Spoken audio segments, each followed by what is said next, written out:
Good evening, everyone. It is now 6:15, and we're going to call our February monthly board meeting to order. Let's stand for the Pledge of Allegiance. I pledge allegiance to the flag of the United States of America and to the republic for which it stands, one nation, under God, indivisible, with liberty and justice for all.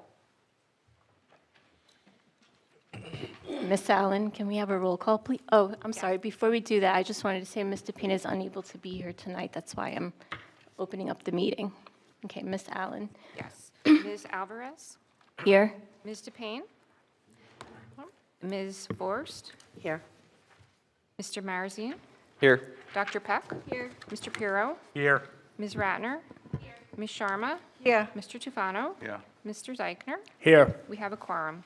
In accordance with the provisions of the New Jersey Open Public Meetings Law, the Monroe Township Board of Education has caused notice of this meeting to be published, an electronic notice provided by having the date, time, and place thereof posted January 14th, 2026 and February 11th, 2026 at all schools, on the district website, Home News Tribune, Cranberry Press, and filed with the clerk of the municipality.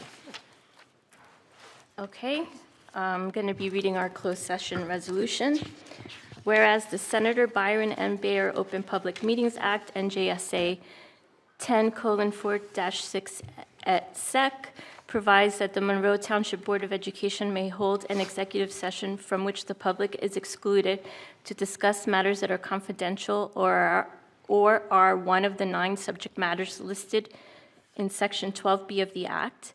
And whereas the board hereby declares that its discussion of the following subjects will be made public at a time when the public's interest in disclosure is greater than any privacy or governmental interest being protected from disclosure.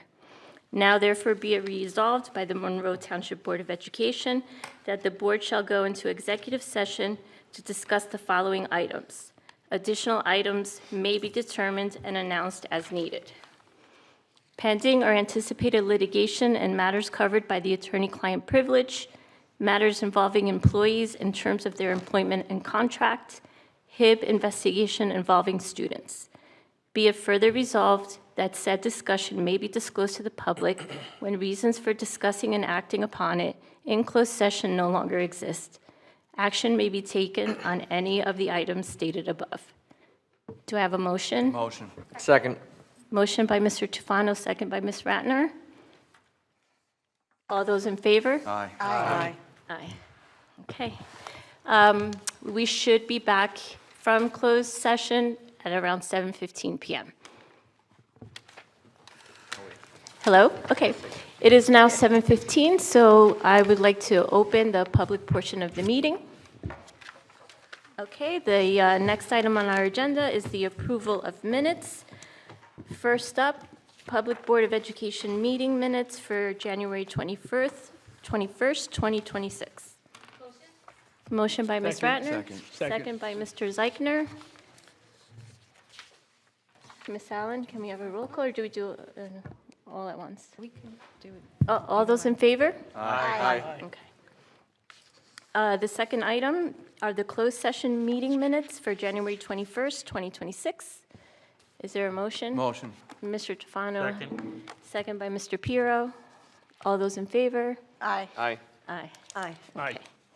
All right, both were approved. Moving on to the next item on the agenda is the student board members report. We only have one student board member this evening. Hello. Hi, good evening, everybody. I apologize in advance for my voice. I'm currently recovering from a cold. But I'll begin with Barclay Brook. Barclay Brook hosted the Team USA Spirit Day on Friday, February 6th to honor former Barclay Brook student Breesh Norsbook, who competed for Team USA in snowboarding in this year's Winter Olympics. In celebration of the 100th day of school, Barclay Brook is hosting a school-wide Spirit Week this week. In addition to other themed days, students will be invited to dress as if they are 100 years old or wear a themed shirt on the 100th day of school tomorrow, February 19th. Barclay Brook's SEL committee organized a Valentine's Day card drive for soup for Rossmore seniors and residents at our local assisted living facilities with the hope that this small act of kindness will spread love, support, and compassion to many members of our community. Students colored pictures and wrote heartfelt notes to the residents. They collected hundreds of Valentines, which were distributed to local senior citizens in Rossmore, as well as local assisted living facilities. And moving on to Brookside. Brookside held their school-wide spelling bee in February. Their school champion is fourth grader Agas Bindra. They also held a Team USA Day at Brookside on February 6th to honor the same former student participating in the Olympics. And to celebrate the 100th day of school, Brookside is having a Spirit Week from February 17th to February 20th, which includes a variety of classroom activities and dress-up days. Parent-teacher conferences are being held this week on today, February 18th, and tomorrow, February 19th. Marking period 2 report cards in grades 4 and 5 are available to parents on February 19th. For Mill Lake, the schools kicked off February with the fantastic Woodland Mill Lake PTO Book Fair, and this family night shopping event brought together so many families to celebrate the joy of reading. There is nothing better than seeing students so excited about books. The Super Bowl collection wrapped up on February 6th, and they are proud to say they are proud of the student council and the generosity of the Mill Lake community, service learning at its best. From February 9th to the 13th, their halls were filled with positivity during We Love Our School Spirit Week. The participation in Falcon Pride were contagious. We are looking forward to celebrating the 100th day of school on February 19th, a reminder of just how much growth and learning has taken place already.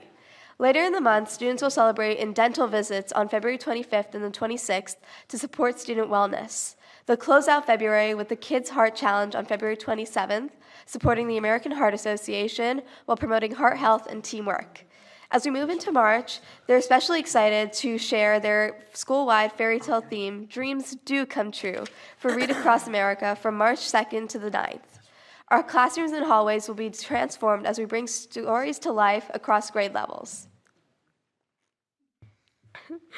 On Tuesday, March 3rd, we are honored to welcome our Board of Education members, community readers, and Mayor Delina into our classrooms to read with students and celebrate literacy. On Wednesday, March 4th, Woodland students and the Jamesburg Elks will visit Mill Lake to read to the learners, continuing to strengthen the community partnerships and love for reading. The excitement continues with their evening of reading and a visit from the author Sue Flies later in the month. Mill Lake continues to shine through literacy, service, wellness, and strong community connections. For Woodland, the Title I Ready to Rise zero-period program in English Language Arts, Math, and STEM has begun.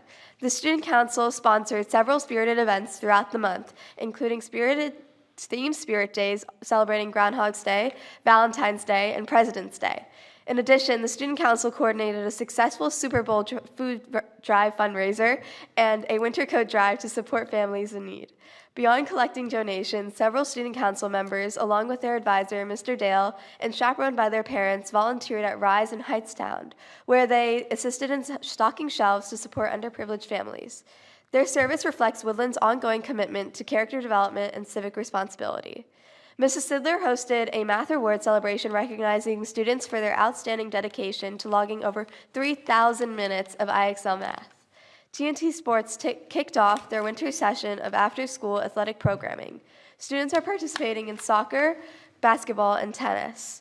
Students from Monroe Township High School visited Woodland to engage in collaborative unified activity with the Unified and PAL students.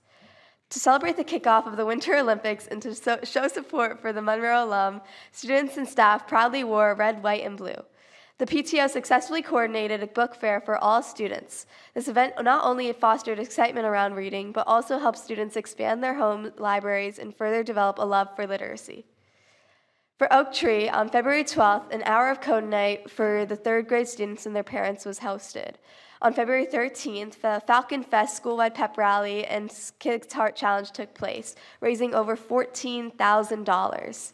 The PTA school-wide Friday Frenzy, where each Friday the school participated in a themed day to raise funds for the annual field day events. On February 20th, the school will earn enough Falcon Feather tickets to reach the goal, so they are celebrating with a game day celebration day. On February 21st, the PTA Family Formal event will take place, and from March 2nd to the 6th, theme events for Read Across America will take place. In Applegarth had its second PAP rally of the year on February 6th. Recipients of the Inclusive Award, one of their core values, were honored at the PEP rally. On February 6th, they participated in a district-wide red, white, and blue say to support of Brianna's participation in the Winter Olympics. Conferences will be held this week and have been held this week on February 17th and today on February 18th. Applegarth has had 4 4-hour sessions on Wednesday, Thursday, and Friday for the students. The school-wide spelling bee will take place on Friday, February 20th, and good luck to all participants. And the Robot Olympics will be held under the direction of their media specialists on February 24th and February 27th. And now moving on to the middle school. The middle school's spelling bee was held on February 11th, showcasing the exceptional talents of 21 outstanding spellers who successfully tackled a number of challenging words. And Akshara will advance to the Scripps Regional Spelling Bee, and they extend their warmest congratulations and best wishes for continued success. The Monroe Township Middle School Falcon and Purple Jazz ensembles were welcomed by excited seniors at Brookdale Senior Living on February 13th. The two ensembles performed an hour of live jazz music for the residents to great applause and appreciation. Last week, the Monroe Township Middle School administration held grade-level expectation assemblies with all students. This was an opportunity to compliment the students on what they are doing as well, but also a time to review school expectations both inside and outside of the classroom. Their students are doing a magnificent job this year. A huge congratulations to the MTMS Code Zero robotics teams for placing first, second, third, and fifth out of 19 total teams at the Crusaders competition. And now 5 of those one team is a 3-time regional qualifier. And a special congratulations to the MTMS wrestler Taik Shama, who did an amazing job and won numerous tournaments, including the GMC champion and the Bi-County championship. Congratulations, Tarek. And moving on to the high school. The high school has officially opened the work-based learning program applications for the 2026 and 2027 school year. This program is available for juniors interested in internships and career experience and is wholly unique to the Monroe Township High School. All applications must be submitted by February 27th, which is coming up now. And additionally, the course scheduling process for next year is beginning for students in grades 8 through 11th. Parents are advised that choosing a course level higher than a teacher's recommendation will require a waiver and a commitment to stay in the class. In highlighting our students, national honors were our senior, Josephina Corona, who was awarded a $3,200 National Honor Society scholarship, one of only 24 recipients in the state of New Jersey. In athletics, the gold competition cheerleading team secured a first-place finish at the Mustang Mania competition. In swimming, Brandon Anand and Aiden Liu set new county records at the GMC championships. In arts and clubs, 6 students earned seats at the NJA All-States bands. In speech and debate, Arjun Kukari and Sahiti Pakiru took home state trophies, with Kukari qualifying for the National Tournament of Champions. Important reminders and deadlines. Students are reminded that parking on campus without permission will result in a loss of parking privileges during their senior year, and this is being taken seriously. And finally, the school is proud to celebrate Black History Month throughout the state month of February, recognizing the contributions and history of the Black community in Monroe and America. Thank you. Thank you, Ms. Patel, for your very detailed reports. We always love hearing about what's happening at all of our schools, and you sounded great. Yeah, no worries. You did a great job. Okay, the next item on our agenda are the committee reports. Is there any committee person wishing to share the report? Mr. Piro? We'll start out. We had the BG&T committee meeting on February 12th. Present was myself, Ms. Alvarez, Mr. Marzine, Mr. Payne, Dr. Lehman, Zach Maralda, Dr. Kevin Higgins, Mr. Dave Tassine, and Ms. Donna Martyr. And our guest was Rich Alderiso from the DI Group Architecture. So first off, we went over the ESEP projects. Committee members reviewed a weekly update provided by Honeywell, which highlights completion of the LED lighting upgrade. The lighting contractors are now 100% complete in Barclay Brook, Brookside, Mill Lake, Woodland, Oak Tree, the Field House, and the high school, and transportation and the administration building. MTV also has a full crew working on the middle school second shift, boilers and pumps, and they are now operational. Barclay Brook boilers and pumps are now also operational, and work is progressing with these. The Applegarth Rod Grant, we revised the EACM. The contractor there continues working second shift, finishing the ductwork, painting, spackling, and adjusting set points. The demolition removal of the existing boilers at Applegarth School will be in the coming weeks. We spoke, we had a presentation from Rich Alderiso of DI Group. Administration presented the final revised proposal prepared by an architect on record. Committee members reviewed and discussed project purpose study overview. Information was analyzed for the following buildings. An addition on Oak Tree, redoing the annex at Mill Lake School to upgrade it, and an addition at Barclay Brook. All the committee agreed on the final proposal, which was presented. I'll let Dr. Lehman speak on that after I finish these couple other things. They want to convert also the high school team meeting rooms to Gen Ed classrooms. So in the high school, over by the gym, there's 2 rooms that are basically used after school. They're called meeting rooms. They have benches and whiteboards, and the teams use them before like a game or practice. They use it for training. What they want to do is we want to convert these to a regular classroom. This way, during the day, we would be able to use these for health, phys ed, whatever classes we need to put in there, but they would still be there at night for the team rooms. The only real difference is they won't have benches. They'll have desks and everything else. So we spoke about that, and the committee was all in agreement to do that. And also, they are doing bidding for the HVAC at Barclay Brook School. It's going out to bid on the project. The bid opening should be on May 5th, and the recommendation should come to us by March 5th, and the recommendation should come by March 16th. The existing HVAC control system is from 1999 and beyond its usable life. This project will be fully funded via the state capital needs grant, so this will come out of a grant to do this. Then we went to transportation. Administration gave us an overview of bus operations, driver staffing, contractor routes. They spoke briefly about they're still working the kinks out of the bus app, which we launched in the pilot program, and they talked about training for bus drivers, and we also spoke about inclement weather and bus stops and things to that nature.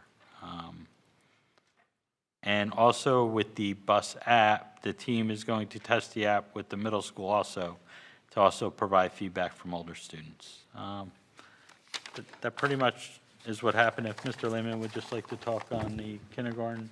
Yeah, sure. I mean, that basically, and we'll post it on the web if it's not already there, so the public has access to it. It's information that we can now use to have accurate numbers when we look to seek support for funding for the construction project related to our long-term permanent solution for full-day K. So it's information for us. They did it in the context of preparing a project timeline for a referendum. It's not something that's on the table for us right now, but it's something that we can use as information. The plan itself won't change. We can update it in the future if we need to in terms of costs and things like that, but we have a solid number for the next several years as a starting point for funding advocacy. Yes, Mr. Does anybody have questions or comments? Mr. Tefano? I have 2 questions. My first question is, how much was that capital improvement grant? Do we know the amount, the dollar amount? I don't know the exact dollar amount. I don't have it in front of me. I can find out from Mr. Teague. Then my Ms. Allen has the number for you. Yeah, so that's actually from the state aid, the additional state aid that we received, the Right. $500,000. $500,000. So we're only using a portion of that for this Is that particular where it's coming from? purpose. Okay. And do we know what the other portion is being used? Part of it was for the design study that For that he kindergarten? just spoke about. Yeah, and then any other needs basically related to the HVAC controls, the controls at the school. My second question is, you said you had discussed the inclement weather and stuff like that. Did anybody contact the township and ask them to make sure that they clear snow, an extra special effort put into clearing snow where our children are being dropped off at bus stops? Did anybody speak to that? We advised transportation that if they've seen an issue on the road, they should notify whoever needs to be notified, whether it's sidewalk, streets, whatever. If they see an issue, then they need to notify whatever agency should handle that, whether it be the police. But that was discussed? Zoning, or, yes, It we was. talked to them about, yes. And was there a resolution, or did We we? said that they were going to. So when we receive information about something like that, we communicate to the road department, communicate to the township, and they have in the past worked with us and would in the future, I'm sure. Well, you said they will. Did they confirm that they will? Are they going to They, spend? they a have little worked bit with us, extra I'm time? telling you that they have worked with us just recently in the past of clearing a street that we had an issue with. Okay, thank you. Any other questions or comments? Ms. Ratner? Yeah, I just had a follow-up about the kindergarten discussion. I wanted to, I guess, get more information as, from what I understand, this is just sort of giving us the numbers of what they suggested that we would need, but it doesn't necessarily mean that we need to utilize that company for what we're going to do moving forward, or? So this company provided us the roadmap to the project. So it's everything from soft costs, hard costs.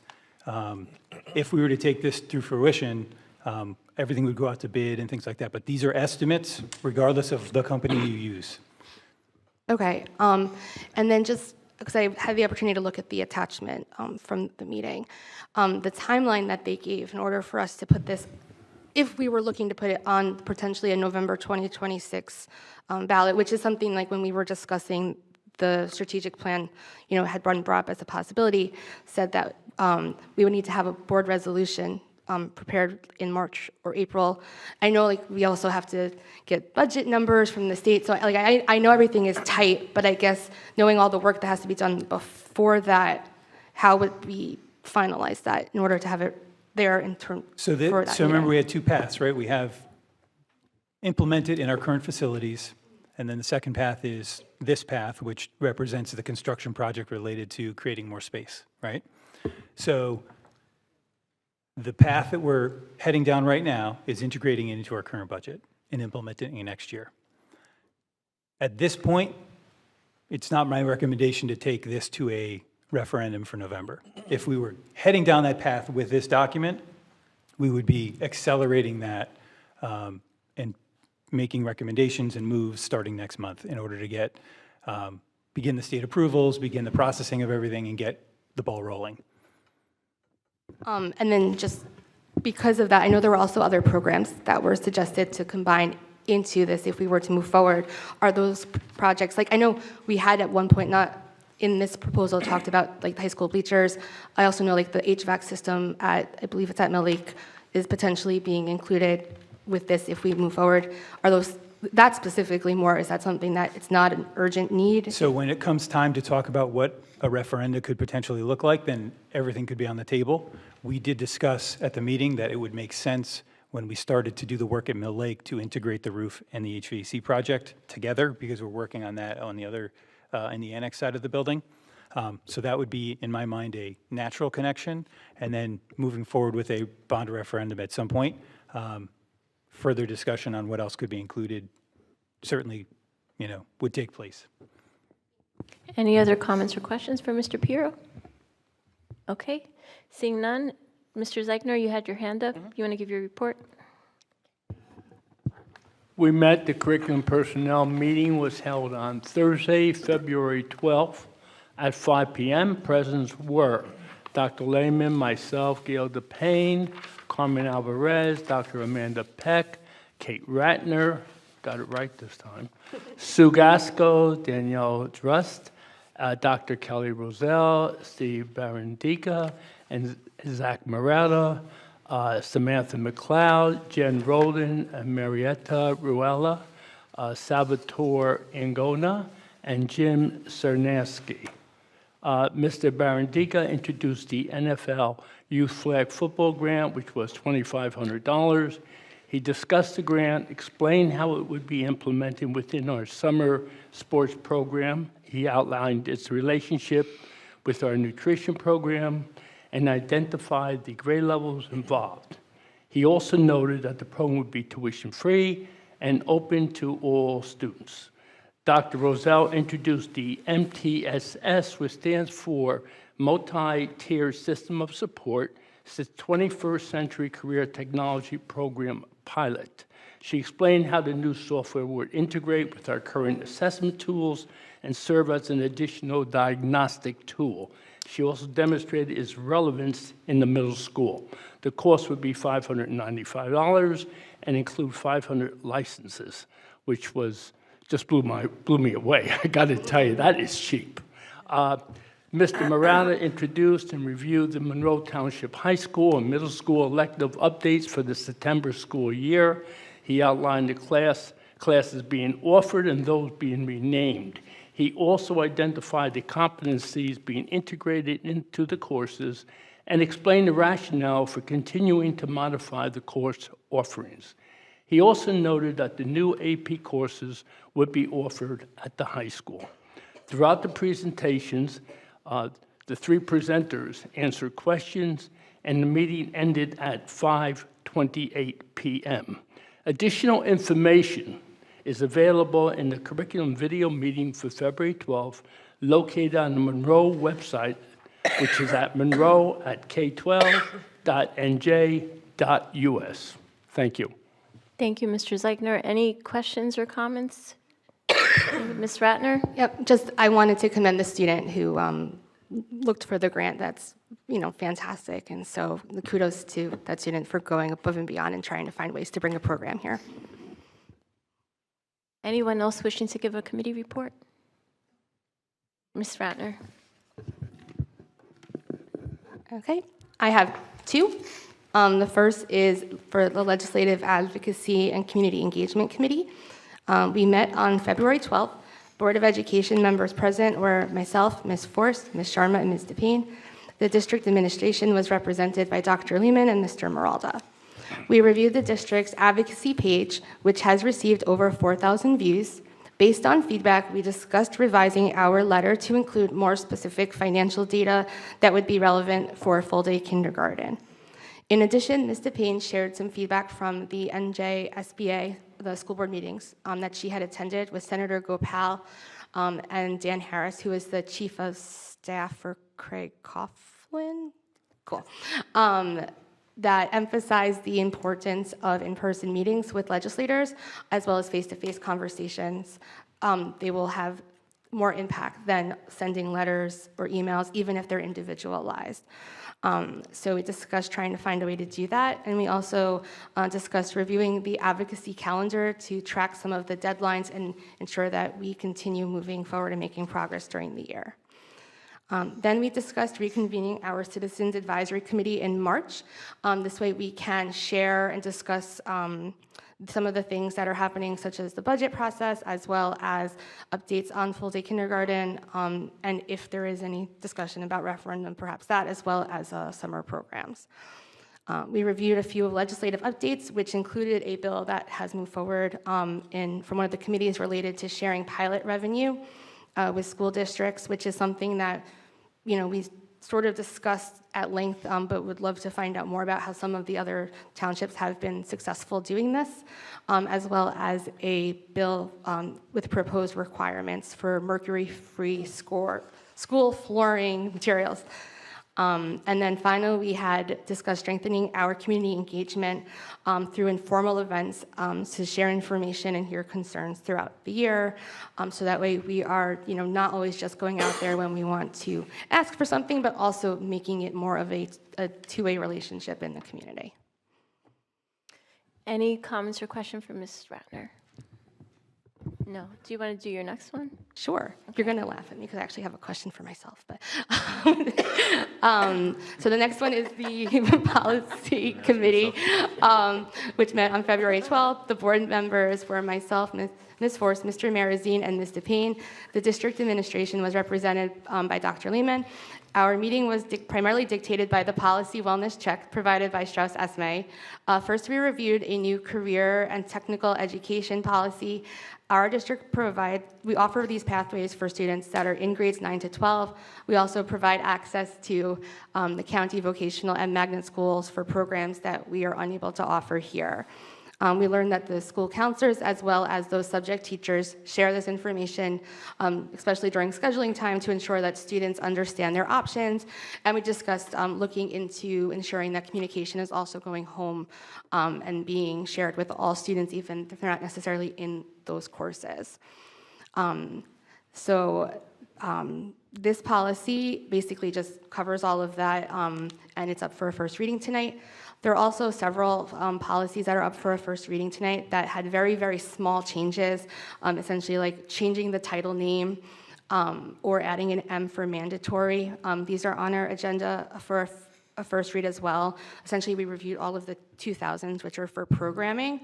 In addition, there is a resolution on the agenda that will allow the administration going forward to add the mandatory M to our policies where that's the only change required. Finally, there's one policy and regulation tonight for a second and final reading, which is 1522, sexual harassment for staff, as well as one policy on the agenda for abolishment, which was the suggestion of Strauss Esme for special education receiving schools, because we don't allow out-of-district students into our schools for services.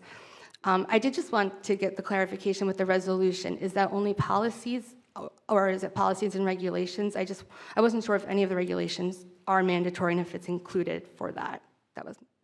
So your question is the work we did, where there's a regulation, the regulation is to be adopted tonight as well. So if it was a mandatory M next to it, then we will have the corresponding regulation. Does that answer your question? No, for the resolution only says policies. So I didn't just know if we should so add... policies are what are mandated, regulations are None not of those are mandated. ever mandated. No. Okay, that's just what I wanted clarification on. Thanks. Anyone else with questions or comments for Ms. Ratner? Okay, I'm going to be reading the Finance Committee report. Okay, the Finance Committee held its monthly meeting on February 12th to review final matters, discuss asset management items, and receive an update on the 2026-2027 budget calendar.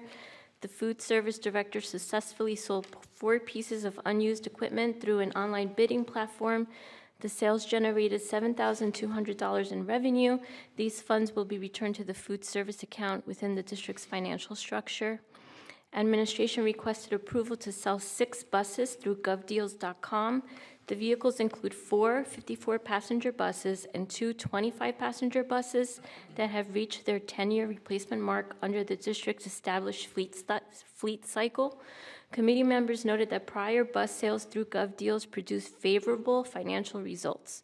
The district follows a structured repayment cycle like other departments, ensuring buses are replaced at appropriate intervals while maintaining backup vehicles for reliability. Looking ahead, the Transportation Department has requested 2 to 3 new buses for the 2026-2027 school year. These purchases would be structured under a 5-year lease purchase agreement. No new buses were purchased during the current fiscal year, making the upcoming replacements timely and necessary to maintain the fleet cycle. Lastly, the committee reviewed an important update regarding the 2026-2027 budget timeline. A proposed state measure may extend the governor's budget address to March 10th, which would delay the release of state aid figures until approximately March 12th. The district's budget presentation is currently scheduled for March 16th, with final submission to the county due March 19th. This potential shift would create an extremely compressed timeline to incorporate state aid numbers, finalize documents, and make any necessary adjustments. Members expressed concerns that while the governor's address may be extended by 2 weeks, other statutory deadlines may not shift accordingly. With rising costs and already tight budgets, any reduction in state aid would present additional challenges. Administration indicated they would continue monitoring developments and keep the board and the public informed.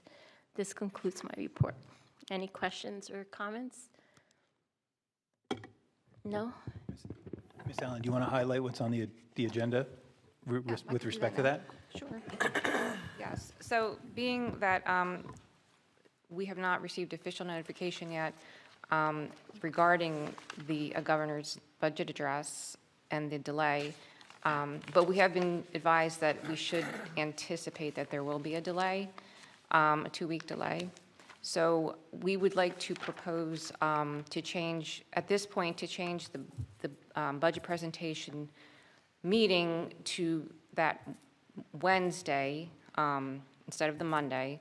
So 2 days later, at this point, until we hear from the state. And then, because the following day would be due, at this point, to the county.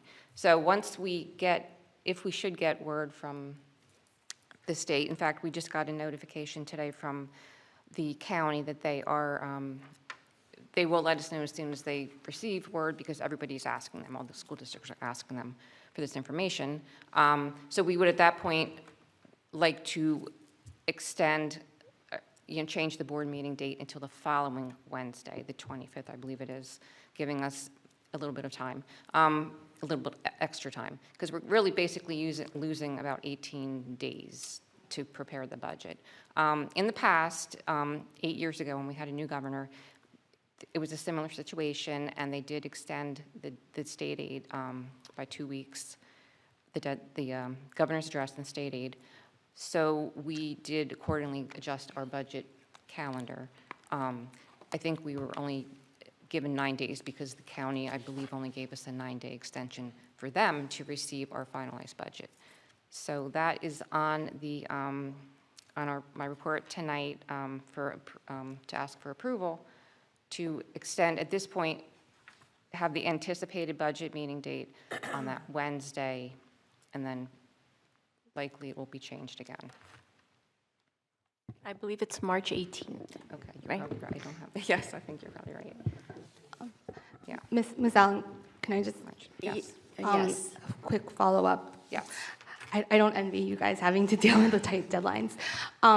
So I guess there's 2 questions. The first is, with assuming like everything would be fine with that budget hearing, but I know that's obviously cutting it pretty close. If there were any concerns that are brought up, but from what I remember, then like changes can be made after that initial budget hearing. It's if there was anything that is a concern for board members, especially because I know we're discussing some potentially big programs. So assuming like that would still be a potential way to go if there were concerns that were brought up.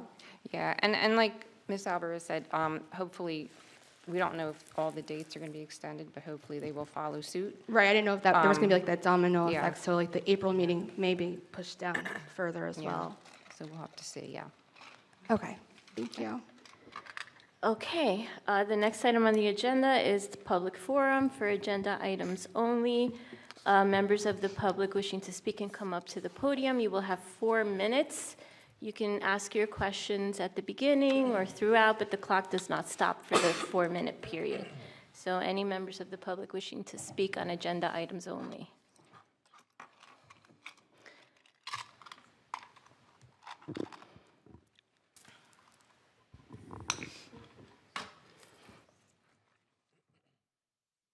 Good evening, everyone. I didn't want to come back so soon, but it's always a pleasure to see you all. I was hoping to stay a little later before I came back into this, but it's easier being here. Before I use my time for the main reason I came today, I want to quickly comment on the committee reports specific to the kindergarten discussion, and my recommendations are for the Finance Committee. I know we just had a 10-minute meeting this week. I had been asking for this when I was on the board, that we need to see the finance implications on the budget of starting full-day kindergarten in September. I know when I started asking, it was too early, but now is a time that the board members who are going to, biggest part of our responsibility is the budget, have a great idea, a good, solid idea of what's giving and taking in our penny pinch tight budget to allow for a full day kindergarten. So if the Finance Committee could have a discussion on it in the month of March, it'll be greatly appreciated. Also, one of the asks, and this is related to BG&T update on the LED lighting, which was part of the ESIP project. I had been asking to see the savings, because a ESIP project is based off of our savings. We're going to pay for it, not out of our operational budgets, but from the savings. So we did realize this project in phases, but some of those schools have had full LED lighting for a few months now, almost 6 months. So I would like the Finance Committee to start seeing the savings in the bills and discussing that openly in public. So if you could, that would be greatly appreciated. The reason I'm here today is I've always said that people don't need to come here. The easier way is to email the board members. Email your concerns to the board members, to the administration, and you'll hear back. The calendar was shared in the agenda, and when I saw that, I emailed the entire board yesterday and Dr. Lehman with my concerns. I only heard back from Ms. Ratner and Mr. Marazine, thank you. I did not hear back from the board president. I hope Ms. Payne is doing fine. She's doing well. I did hear back from Dr. Lehman, but that was just a thank you. So I'm here today because it's on the agenda, and you guys are going to be voting on it, and I wanted to make my concerns heard before you took a vote on it, because I haven't heard or seen any changes since I shared my concerns. The first concern is, well, let me start by praising the new format. It is excellent, one page, looks great, so kudos for that change. And I know it was possible because we could take out the weekends from our calendar, but November 8th, Sunday, is Diwali, and May 16th, Sunday, if I have my days right, is Eid al-Adha. These are two holidays that on my term on the board, I advocated for. Diwali for a few years before it became a permanent part of our calendar, and Eid al-Adha, the whole Muslim community has been advocating for it. And I believe they sent an email in January with the dates to Dr. Lehman, and in that email they also noted that if the day it falls on a weekend, please make sure you note it on the calendar. And the importance of that is that the community awareness aspect is critical. If the teachers know that there's a major holiday on a Sunday before, they will not plan a test the next day. And they will go easy with the students if they've been celebrating a major holiday the Sunday before. My ask in the email was that legend in the middle of that calendar needs to include November 8th and May 16th as major holidays that are celebrated by a huge demographic of our student body and even staff members. Yom Kippur is not mentioned in the calendar. It says it's a holiday on September 21st, but it doesn't say Yom Kippur. It's important to mention what the holiday is. I'll come back in the second forum. Thank you. Dr. Lehman, did you want to? Sure. Yeah.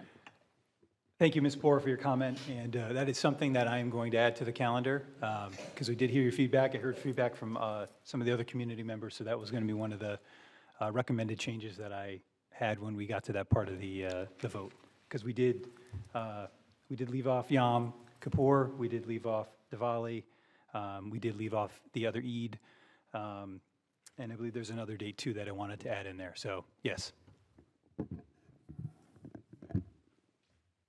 Any other members of the public wishing to speak? Good evening, Chrissy Skirby, Monroe Township. I think the other date was Columbus Day. I don't think that was marked as Columbus Day. It's a day off, but I don't think it said Columbus Day on the calendar. Yeah, there's a few. But Yep. speaking of the calendar, to piggyback of what my former board vice president, who served an exceptional term and advocated for our students in our community the entire time she was on the board, brought up,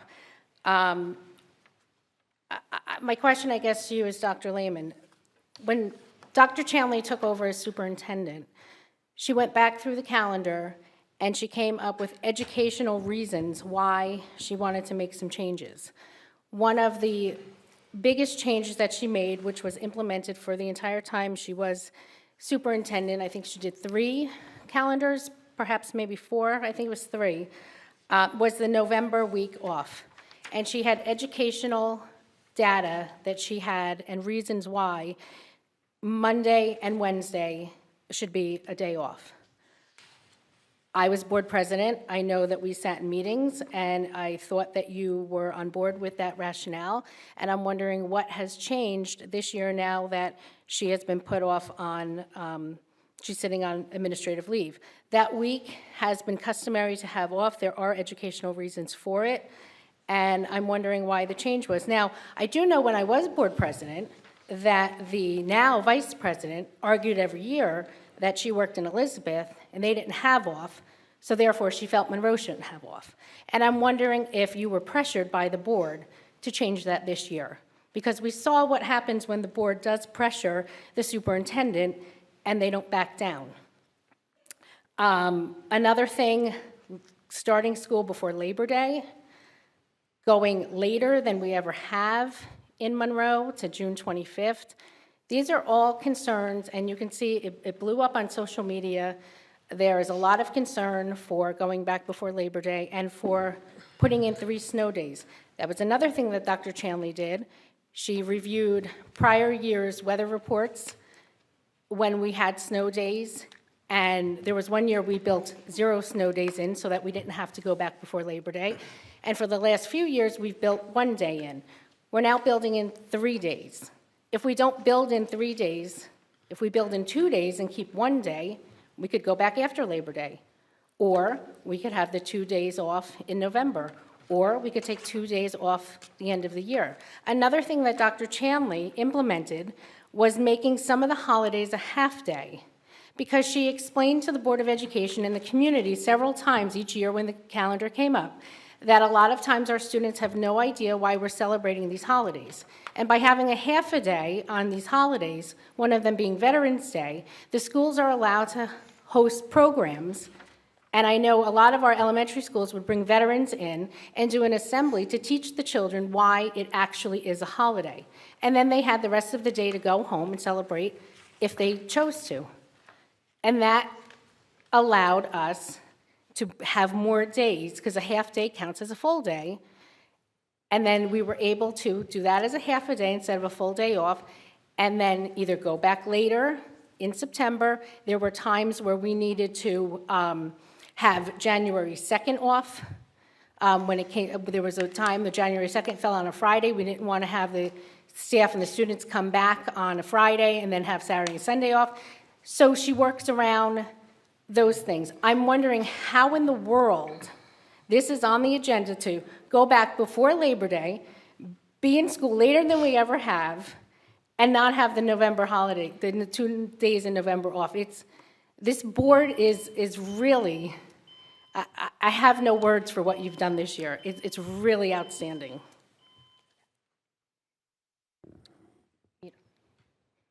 Can I address the calendar comments after some more calendar feedback? Yes, and of I'll course. just go through it all.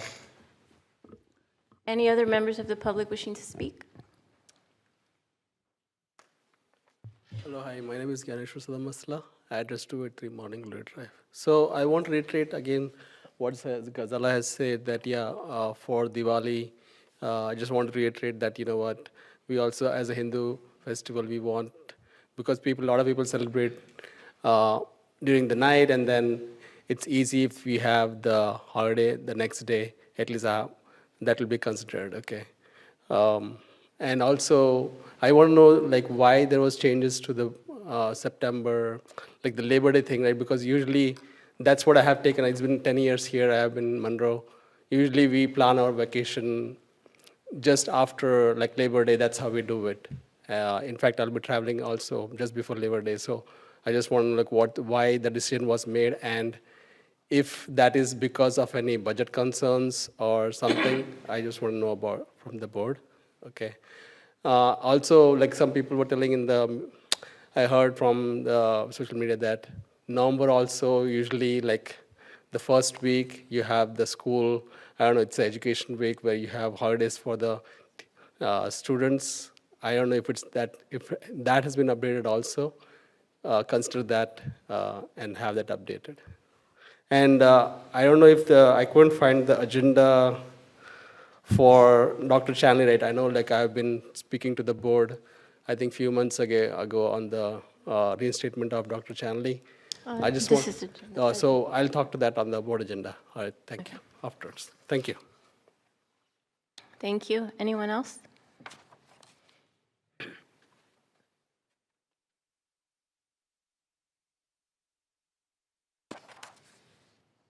Good evening, Lucio Panos, Monroe Township.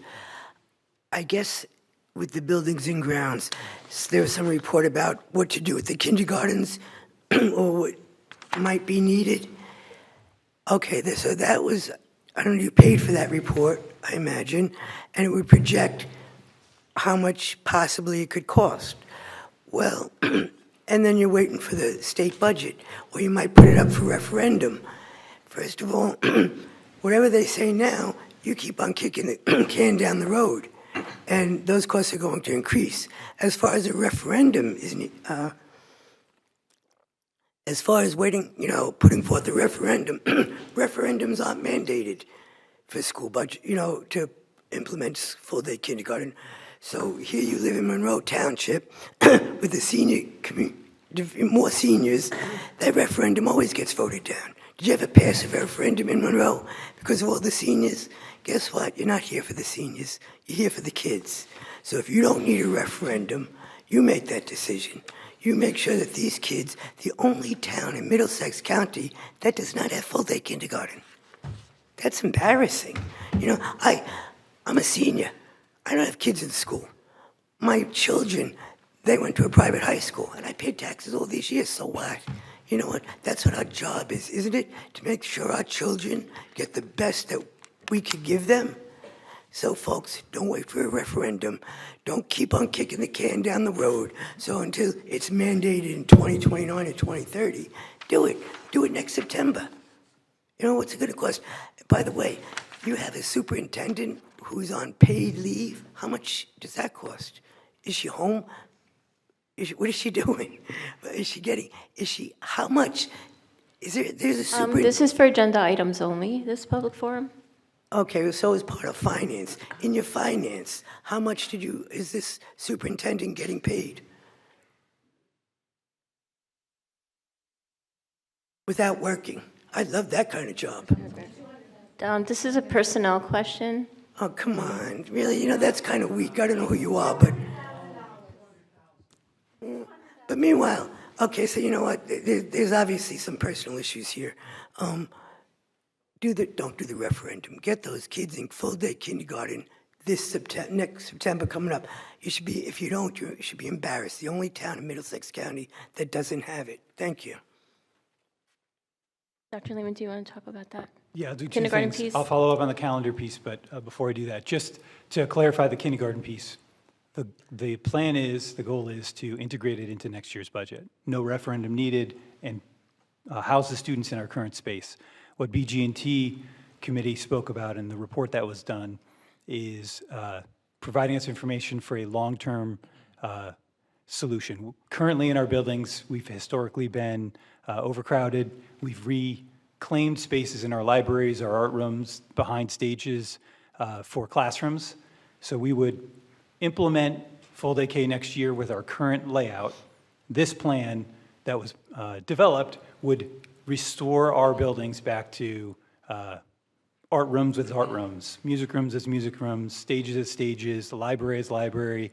It would also provide us the space for growth related to those projects. So the goal is no referendum for next year. I'm sorry, ma'am, you can only come up once during each forum. There's another one at the end of the meeting. I'm sorry, ma'am. I'm sorry, ma'am.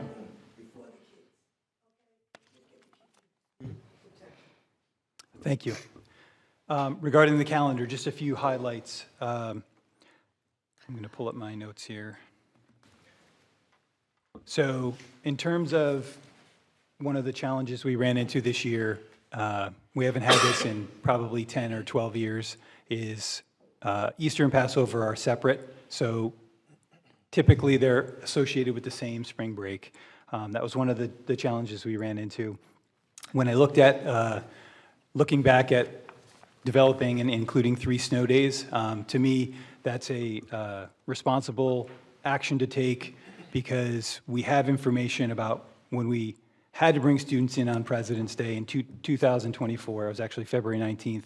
We had about 87% of our students on site, which means 13% of them were out. That's dramatically larger absenteeism rate. Our absenteeism rate is typically anywhere between 97, 98, 99%, depends on your school. So you're looking at a difference of probably 700 to 800, almost 1,000 students. And that's just an unplanned, reclamation of a day. Additionally, we had 219 staff members out on that day. That is an abnormally large number of staff missing. And we already are doing, on a normal day, on occasion, we're running double or triple runs if we have, absenteeisms in transportation. So my concern, just looking forward, is trying to be proactive with the inclusion of the additional snow days. In terms of some of the other times, we're really just looking at, and again, it was something I want to include, those November 8th Diwali Day, the Yom Kippur, we'll note that on there, the Eid, we will note on there.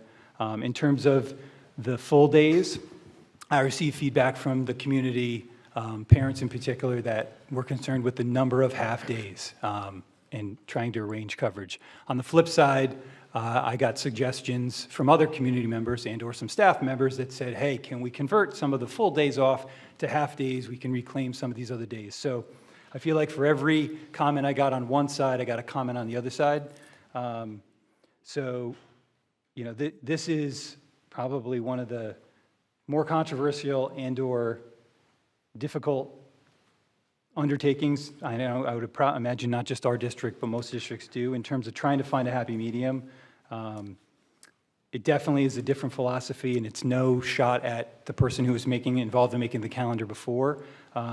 We certainly have not needed those extra snow days in the past.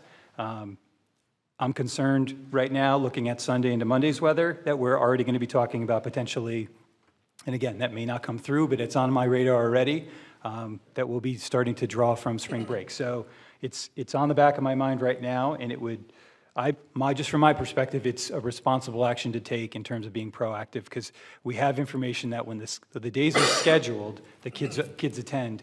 When we have to reclaim an unscheduled day, there's definitely a lower attendance rate. So that's, in terms of just information, that's guiding my decision. You may agree or disagree, right? And everyone has a different perspective, but it wasn't done out of haphazard or an intentional change, because I didn't believe in I was a part of the calendar development for the past 6 years. I've been sitting in this central office role. So certainly my input has been respected and or considered throughout the process.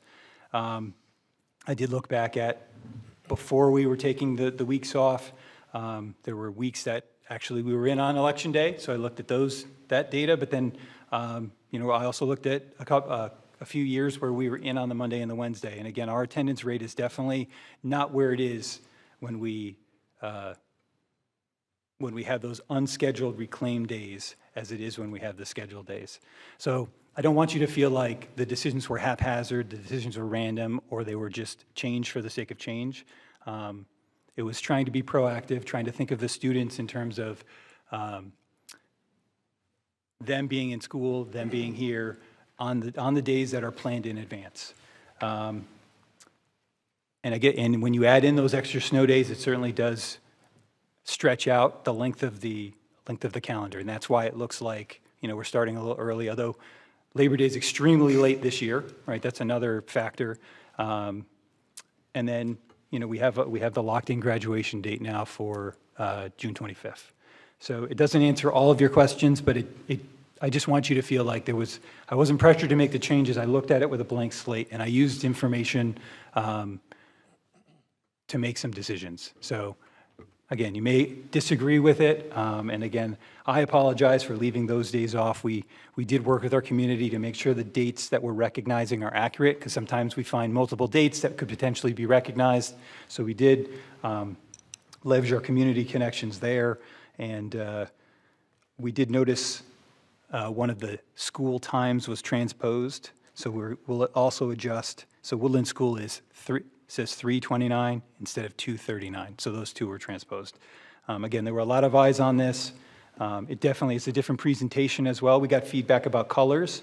When you photocopy this, there certainly could be some confusion, so what we what we will do is our intent is to have multiple versions of the calendar, whether you want to print a big one out, you want to do a horizontal one, so we can tweak, maybe put different symbols that represent different days, so that way if you photocopy it, you certainly can kind of cross-reference things. But I don't want you to feel like, and anyone who gave me feedback that, this was done haphazardly or done, without thought. And again, it was conferred with, multiple stakeholders. And again, I think whether we approve this, I change it, we approve the changed one, it's going to swing the pendulum that someone else is going to be irritated or have other opinions. And again, from our initial district perspective, this was something that met the students' needs.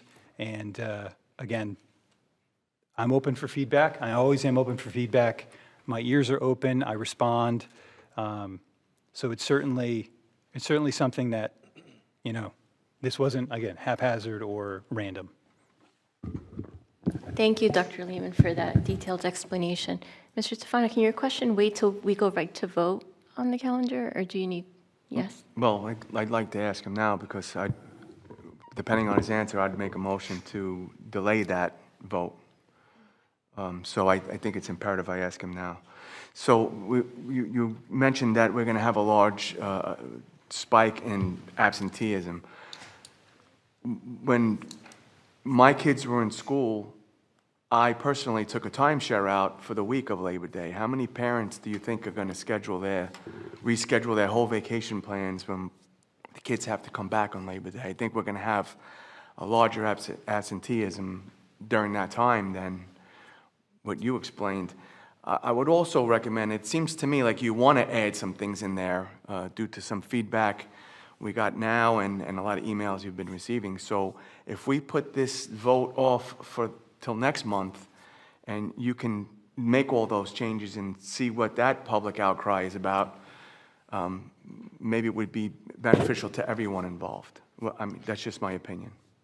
I think if the board is inclined to vote it down, then I will take feedback, and whatever the wishes of the board are, which receive feedback from the community, I will certainly make adjustments.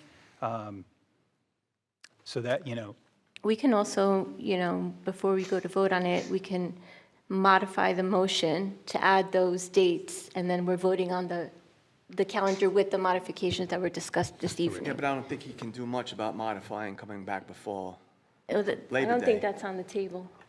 it's whatever the feedback is, I'm willing to take it. That's actually what I was going to ask, like if there are simple modifications for the calendar, besides just adding those holidays, but like actual date changes, are those able to be done during the meeting where like, if we said, like, is it possible to do this instead of that? Because I feel like those would be more, I guess, major changes than what was put out there for the community. Yeah, I mean, if there are changes that require me to try and identify another graduation date or something like that, that's not something I do on the table, while we're sitting here. If there are other things that could be tweaked that we don't need to verify with an outside source or something like that, I'm okay with moving forward with something like that. But in terms of just adding those days and things, that's a very simple task that we can do. I think we should just follow the process, and Yep. when it's time to vote, we can have a discussion. Okay, any other members of the public wishing to comment on agenda items only? Okay.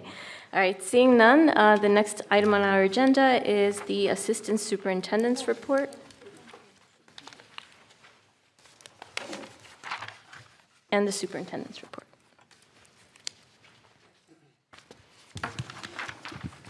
Thank you. So just wanted to highlight, because our student board member does amazing things. She's kind of beginning to highlight all the things I used to speak about in my assistant super report. But we do have some significant music-related things going on. So we want to extend our congratulations and best wishes to the Monroe Township music educators and students who are representing the district in the 2026 NJMEA, which is New Jersey Music Educators Association Conference in Atlantic City this week. Several of our staff members have been selected to present professional development sessions for music educators from across the state. This is their statewide conference. So we have Nina Schmetterer and Lisa Constantino. They're presenting Travel for a Purpose, Grant Writing to Enhance Your Music Classroom. Chris Chiarello will be presenting Common Clarinet, Conundrums, and Cures. And Mr. Miralda and Tiana Zarelli will be presenting Beyond the School Day, Strengthening and Growing Programs Through Authentic Arts Enrichment. So we're really proud of those staff members who were selected and recognized as leaders in music education at the state level. Additionally, our MTMS Chamber Singers, under the direction of Ms. Schmetterer, successfully auditioned and will perform at the conference on Friday, February 20th at 12:45 p.m. And we also congratulate 11 talented high school students who earned placement in the 2026 All-State Wind Ensemble, Symphonic Band, and Treble Chorus. The students will rehearse and perform at Atlantic City this week and will conclude their experience with a performance on Sunday at the historic New Jersey Performing Arts Center in Newark.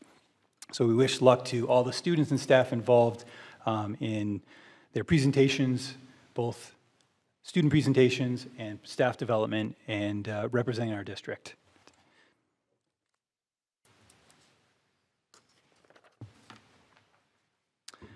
So it's recommended that the board approve under personal items, 10-member vote, items A through U. Is there a motion? I make a motion. Mr. Second. Piero, second by Mr. Zeichner. Any questions or comments? Okay, Ms. Allen? Yes, Ms. Alvarez? Yes? Ms. Forrest? Yes. Mr. Marazine? Yes. Dr. Peck? Yes. Mr. Piero? Yes. Ms. Ratner? Yes, however, recuse on R16 for Mr. Ratner. Ms. Sharma? Yes. Mr. Tufano? Yes. Mr. Zeichner? Yes. Motion passes. It's recommended that the board approve under personnel items, 9-member vote, items V through AZ. V through AZ. Is there a motion? Motion. Ms. Second. Ratner, second by Mr. Piero. Any questions or comments? Ms. Allen? Yes. Ms. Alvarez? Yes? Ms. Forrest? Yes. Mr. Marazine? Yes. Mr. Piero? Yes. Ms. Ratner? Yes, recuse on, sorry, recuse on AX 10 for Mr. Ratner. Ms. Sharma? Yes. Mr. Tufano? Yes. Mr. Zeichner? Yes. Motion passes. Under board action, 10-member vote, it's recommended that the board approve the attached board action items A through N with the calendar changes that I had noted before in terms of adding those holidays that we are missing. Okay. Should we read those into the record? I think I wrote them down somewhere. Yep, so I'm going to add Yom Kippur, Okay. Diwali, Eid al-Adha, as well as Columbus Day. Any questions or comments? Do we have any solution for the Labor Day? It's staying as is, right? In terms of my recommendation right now, we can open up for discussion once the motion's made. I'll make a motion. Motion by Ms. Ratner, I'll second it. second by Mr. Zeichner. Ms. Ratner? So I know that we have had a lot of feedback regarding the calendar sent us over really just the last 2 days, and this has been something that we discussed last year as well, that there's not a lot of time for our community to look at the calendar and provide feedback. Dr. Lehman, I do give you credit. I know that you had reached out to people and that you were trying to accommodate, and so I know it's not an easy task to do, and I know that ultimately there are going to be people that are happy, there are people that are unhappy.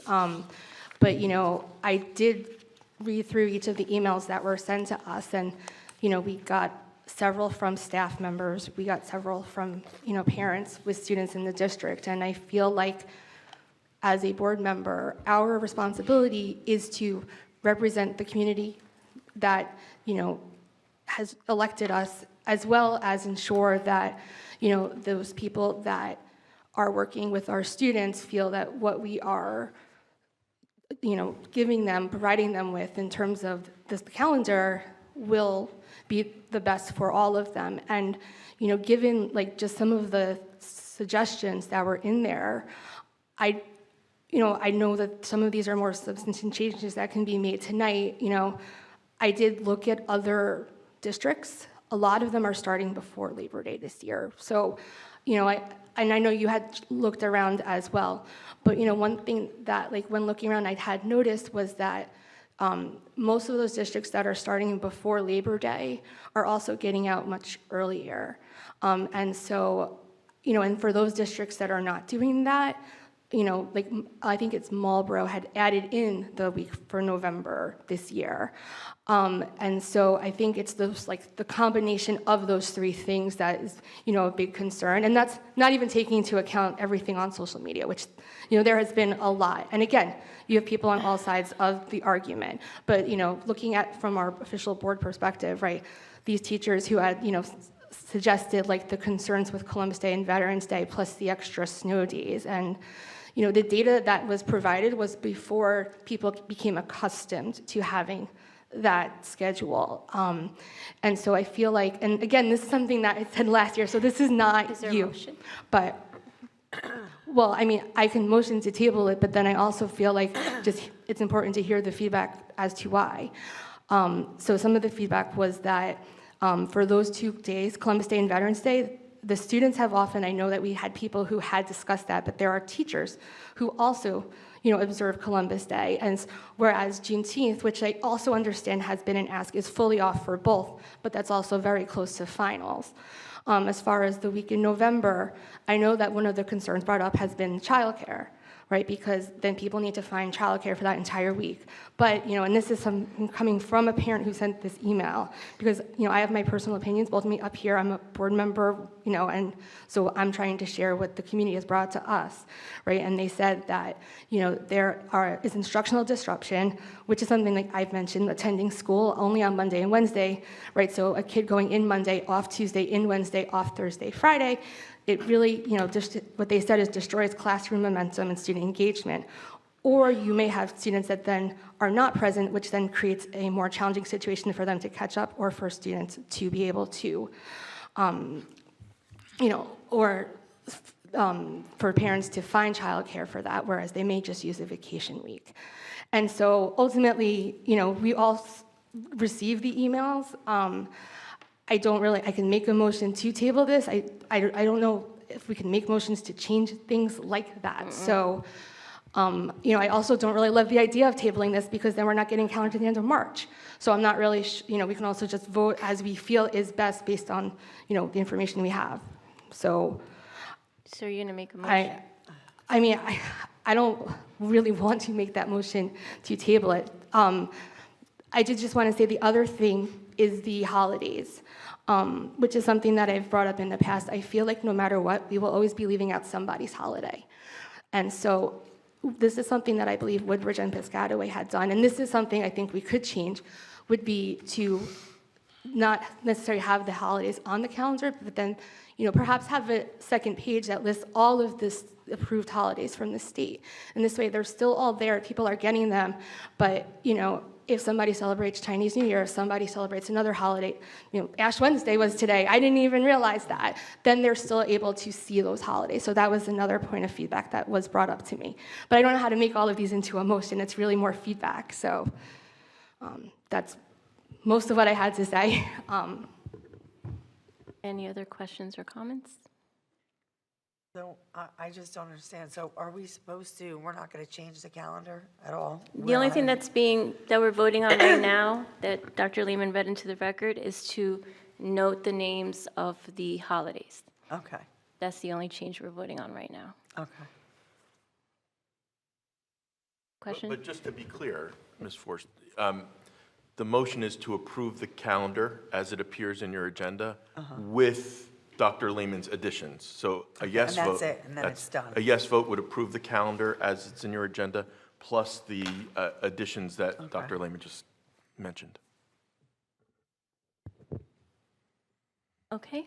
Roll call, Ms. Allen? Ms. Alvarez? Yes. Ms. Forst? Yes. Mr. Marzine? Yes to all, no on L.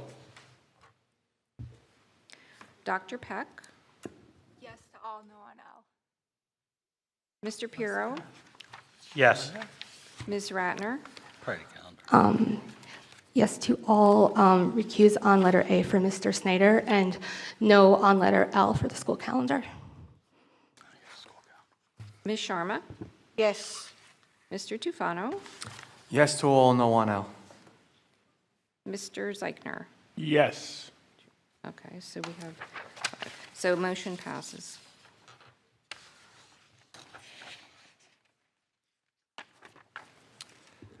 It's recommended by the board, or that the board approve under board action, nine-member vote, action items O through S, O through S.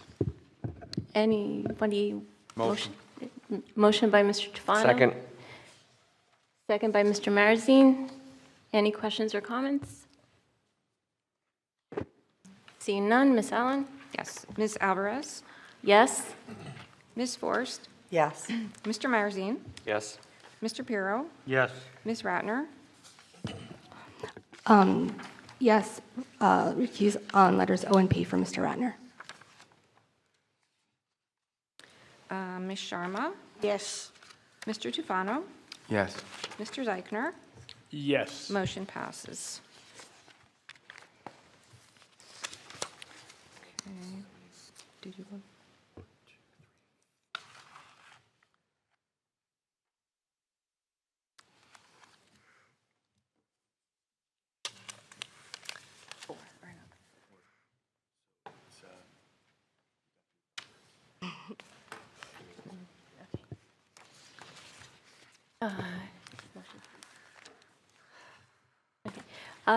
We're going to take a short 5-minute recess.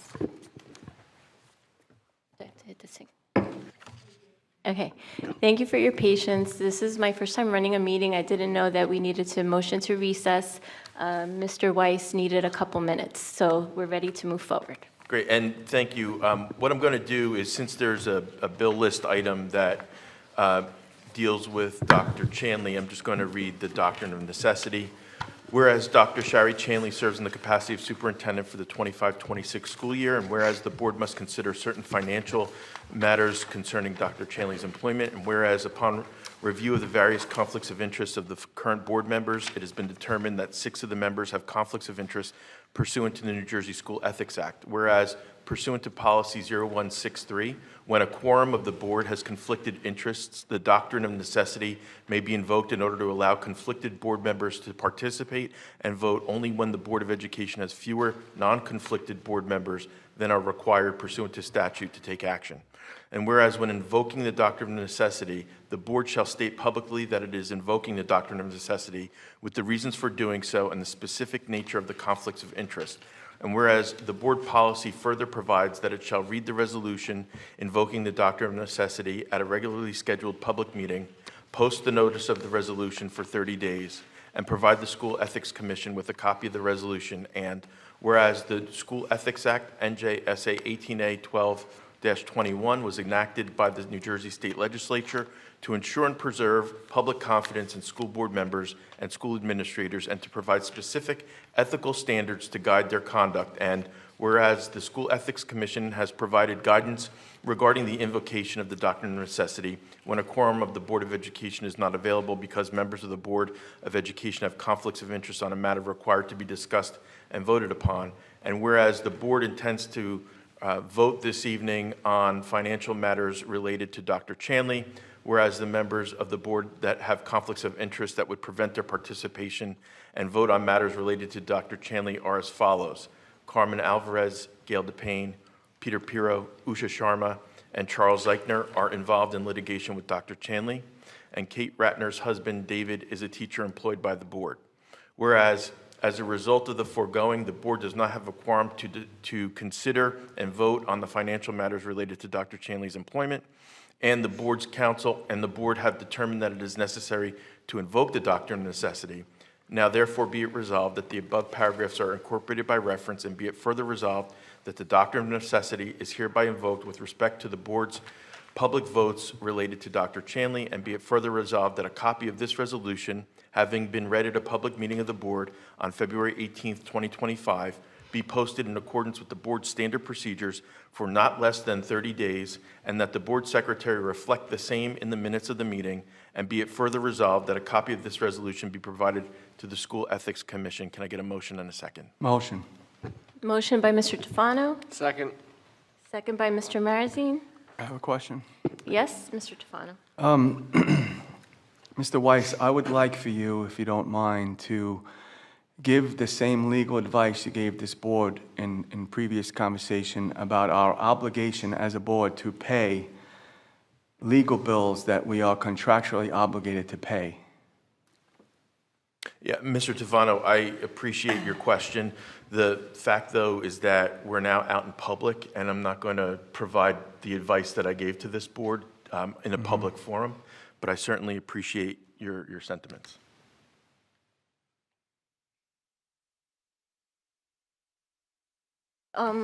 Any questions or comments? Ms. Ratner? Oh, not on the doctrine, I apologize.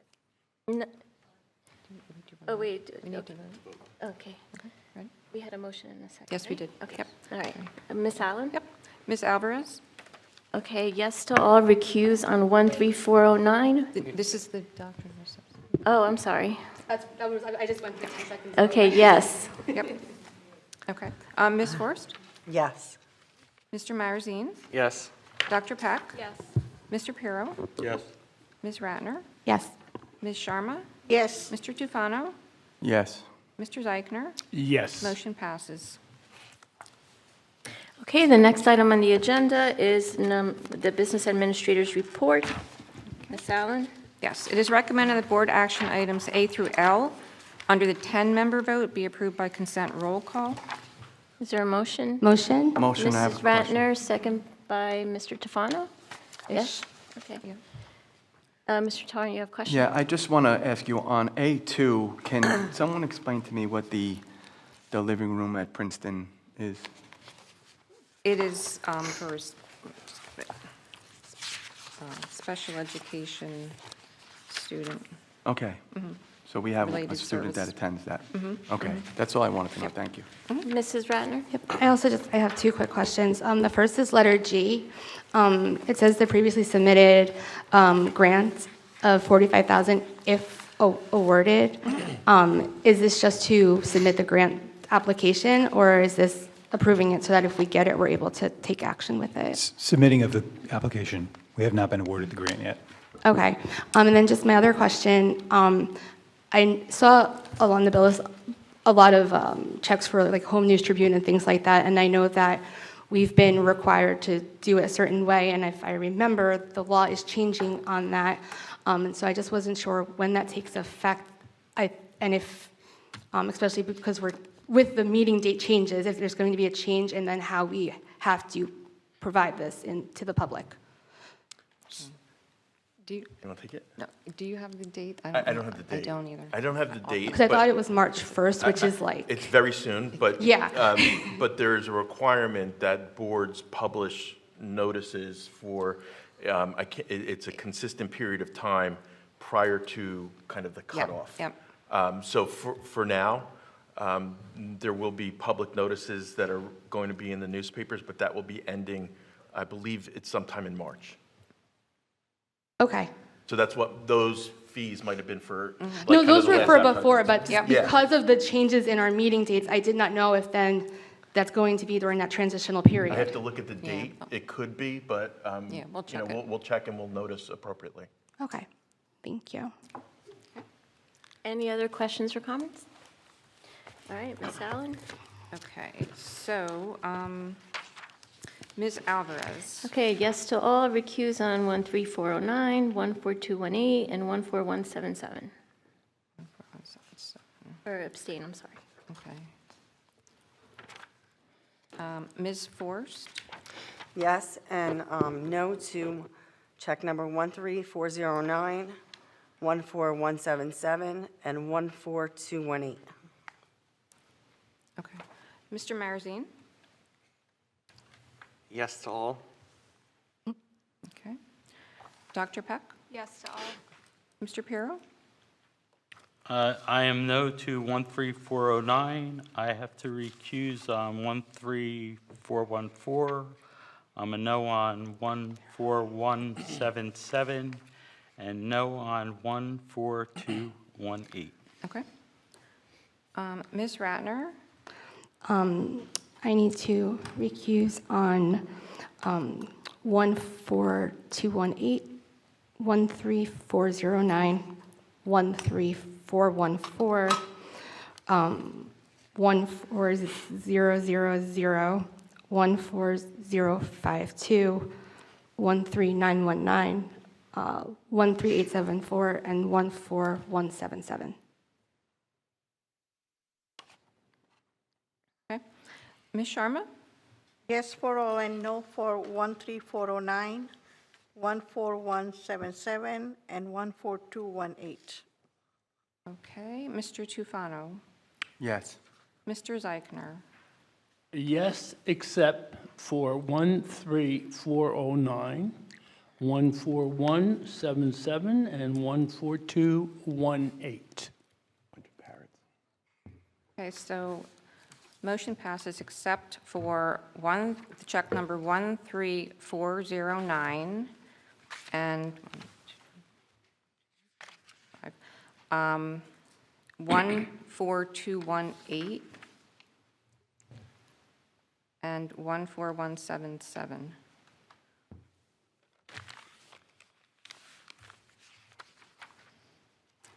Okay. It is recommended that board action items M through N under the 9-member vote be approved by consent roll call. Motion? A motion by Ms. Ratner. Any second? Second. Second by Mr. Pirro. Any questions or comments? Mrs. Ratner?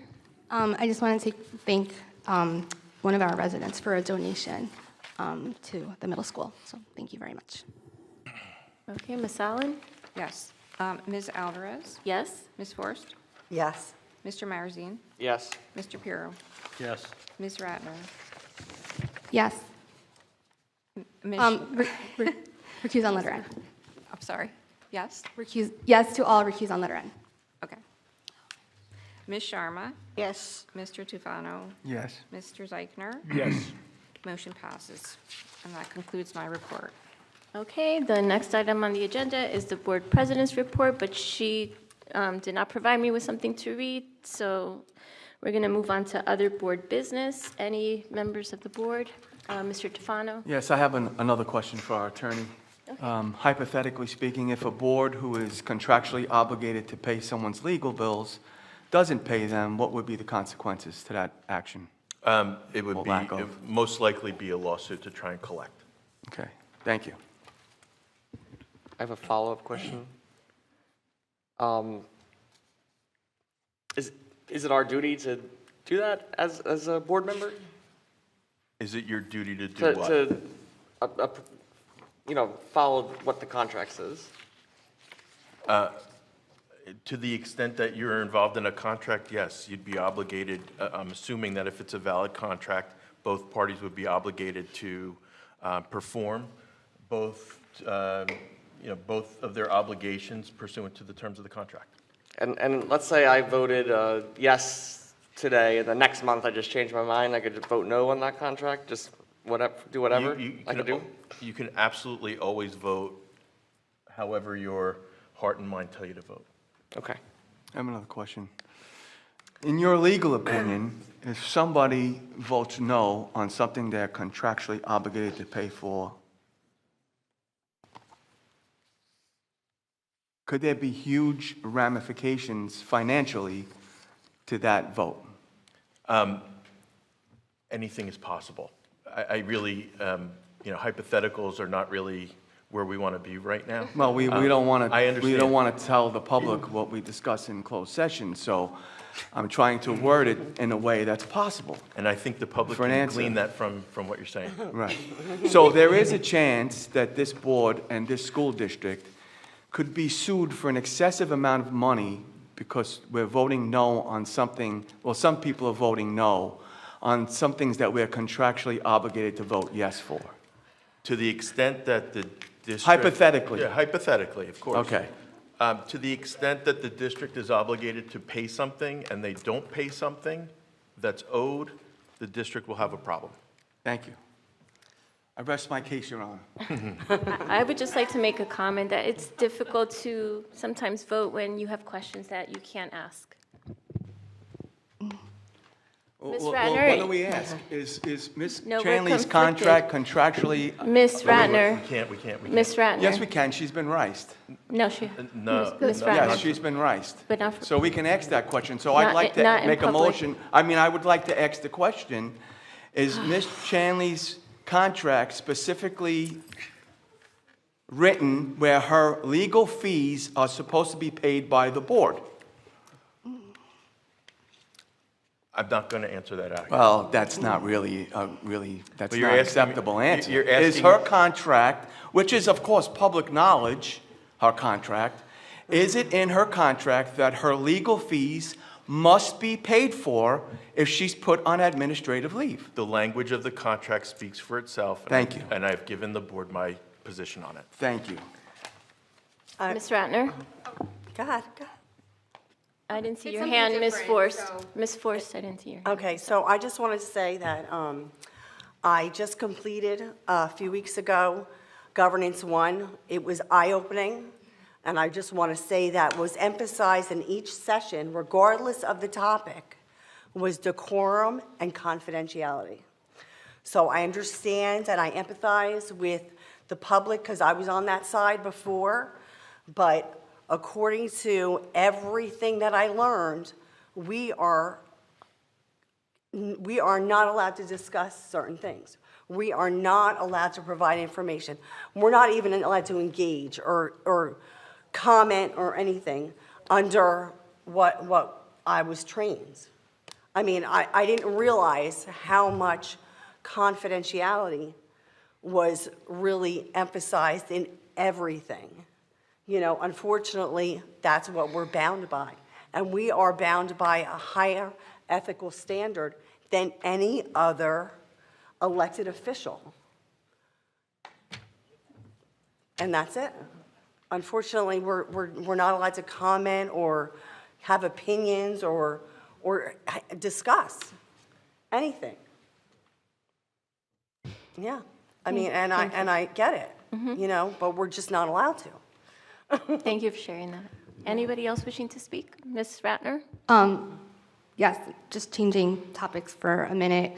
I just wanted to share that I had the honor of attending the Ramadan lighting over the weekend along with Mr. Zeichner and Mr. Marazine. It was a fantastic event. You know, I think this is their second time doing it, and it's really nice to hear about, you know, all the different diversity that's in our township. They also served really good chai while we were sitting there because it was pretty cold, which I enjoyed very much, even though apparently I spilled it all over my jacket. But that's besides the point. It was really good. And so I also did just want to share that I'm looking forward to reading to some of the classes at some of our elementary schools in a couple of weeks, which will be either way, whether the meeting changes or not, before the next meeting. If you haven't had the opportunity to do it, it's really one of like my favorite things to do as a board. So I'd recommend, if you can, you know, try and get over there and read wherever we're invited to do. And then the other thing was I had gotten notification that they have. There's a lot of training that school boards offers, but in the spring they have something called the Spring Symposium, which is essentially like a mini workshop. So the workshop is the one that's over multiple days in the fall. If you are looking for more opportunities to learn about different things, then that's definitely a great opportunity. So I'd recommend definitely checking it out if you can. And that's all. Thank you, Mrs. Ratner. Mr. Zeichner? Yeah, I just want to also mention, I wasn't sure, did you also add Dr. Lehman's name to that? And Dr. Lehman, and actually also Mr. Maralda. Right. So, Right. yes. I don't know, did we forget anything? And Ms. Trust. Right. Yes. Right. I think I got everybody now. Yeah, I wanted to make sure we get them all. Thank you. Yes. Appreciate that. Oh, I'm sorry, Mr. Marazine? I have just two things. Dr. Lehman mentioned about the NJMEA conference that we're very involved in. I just wanted to point out that the music supervisor, Mr. Seidner, I'm saying that right? Snyder. Snyder. He's actually the NJMEA president, and he's down there representing us as well. And then the other thing I wanted to talk about was, it's my understanding there's an incident with a bus. I don't want to say accident. I guess it was an accident, but we'll say whatever. Incident with a bus. That being said, I've received a lot of feedback in my email from people, asking questions about that. And at this time, I would like to make a motion for an independent investigation regarding the February 3rd bus incident. Is there a second? Second. Motion by Mr. Marazine, second by Mr. Tufano. Questions, comments? My Yes. understanding is there is an investigation. We're not, We gotta be real careful we here. cannot talk Yes. about this. Okay. We had a closed session discussion. Yeah. And I think we kind of went through it all, but to the extent that this motion is out there, I would just caution the board, because of the issues that we discussed inside, you can certainly, call your vote. I think you would need someone to put in there for the appointment. But you could certainly go ahead with the vote. It's just the effect of the vote I have questions about. Specifically, who are we appointing? How much? Do we have any information? Mr. Marazine? Do you have any? I think we would follow suit from what has been done in the past, where you would, Mr. Weiss, give a recommendation of attorneys. That's, We can go into closed session, but we're limited as to what we can say out here. Ms. Ratner, you have a question, comment?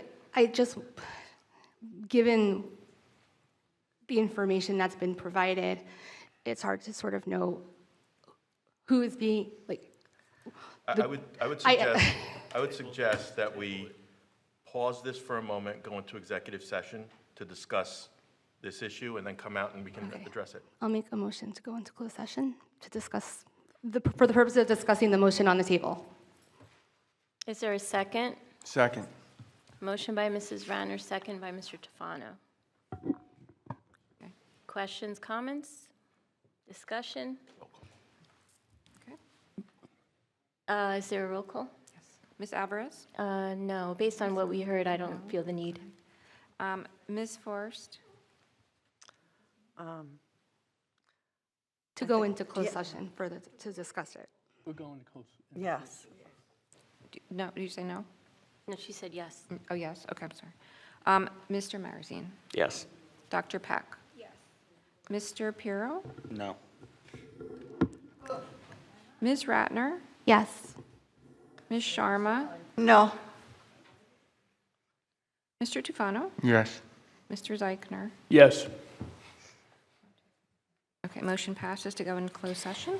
Okay, the board's going to take a recess to enter The executive. board will be in closed session for approximately 20 minutes to receive attorney-client advice. Okay, the board is back from executive session, so we are opening the meeting now to the public. Motion to return to public Okay, session? You have a motion on the table, so Okay. we have to pick up with that motion. yeah, he said it. I just didn't know because we're Okay, in- so there's a motion on the table. I'm going to table the motion for now and defer to the attorney. Wait. Yeah. No, yeah. No, Mr. Marazine, you can either withdraw the motion, or we can move forward With the vote. with the vote on the motion to table. I'm going to withdraw and make a motion to table. One or the One other. or the other. One or the other. I'll make a motion to table. Is there a second? No, there's a motion to table on the floor. So if he's not withdrawing his motion, the I'll vote should proceed with the motion to table. Do I need a second? Can we get point of clarification? You said withdraw and end motion. So are you withdrawing the motion or are you making the motion? I'm going to withdraw the motion for now. Okay. Okay, so then the motion to table has been withdrawn. So now do we have a motion to, what, appoint? Are you withdrawing that motion? Yes. Okay, So there's no motion. so there's no motion now because it's been withdrawn. Okay. Okay, so is there a motion to reopen the meeting? I make a motion to reopen. No? Not yet? Second. Oh, wait, You're sorry. already reopened. Go ahead. You're already opened. I did already. Okay. Somebody said, okay. Come on, Gail. Okay, is there a motion for the, No, you don't need a oh, motion. no. Okay. I'm sorry, guys, this is my first time, right? You ladies out there, you know, okay?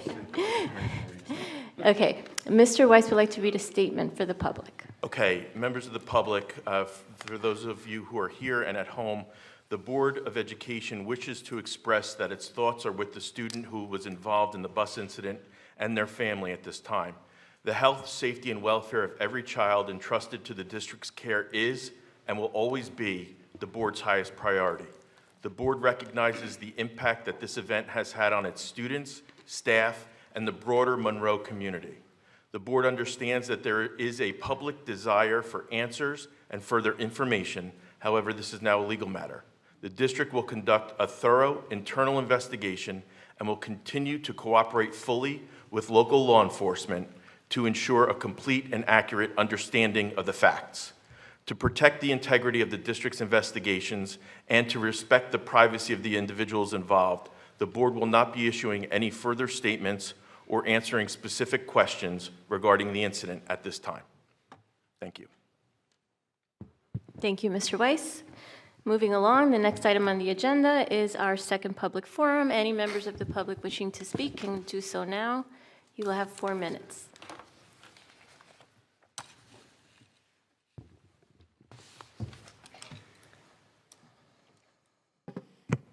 Hey, good evening. Mike Weiner at 9 Sequoia Court. I came here tonight because I wanted to speak about a couple issues I had with grades with my kids. So I experienced some grade issues with grade books over the last couple of years, and that led me to asking a general question, which was, do we have any policies that dictate either the number of assignments that should be in a grade book for a marking period, or do we have any policies that dictate how many assignments should be in a category for a marking period? So I emailed a few people, guidance counselor, vice principal at the middle school, principal at the middle school. Unfortunately, I didn't get an answer from anyone, which is, to be honest with you, extremely disappointing that they would ignore my email. I'm not, you know, that's another story and another comment for another time. But I ended up reaching out to Dr. Lehman, and he was nice enough to give me some of his time to discuss some of these issues, among other things that I came across. And what I found out is that we don't have policies that dictate this. So we have policies that dictate that there's categories for the grade book, and there's percentages for those categories, which I understand. I'm a teacher myself with over 20 years experience. But there's no policies that dictate how many assignments for a marking period or how many assignments should be in a category. I came here tonight to implore all of you to address this in some way. I mean, I really feel strongly that we need some kind of policy that guides the teachers in terms of, again, how many grades, what's the minimum amount of grades we want to see for a marking period, and what should the minimum number of grades be in a particular category.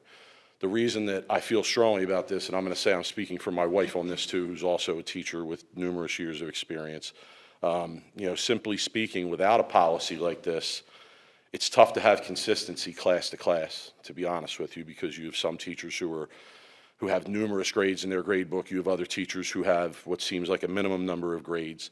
And there's also situations, and this is really what got me started on this journey of asking this question. I've come across situations where there's classes where we'll have a category like summative assessment, and that's worth 40%, and there's 1 grade in that category. I mean, that's ridiculous. That means that one assignment is counting for 40% of the kid's marking period grade. On top of that, not only does it count for 40%, but in no way, shape, or form have I, as a parent, ever been notified by a teacher saying, hey, heads up, we're having this assessment and it's worth 40%.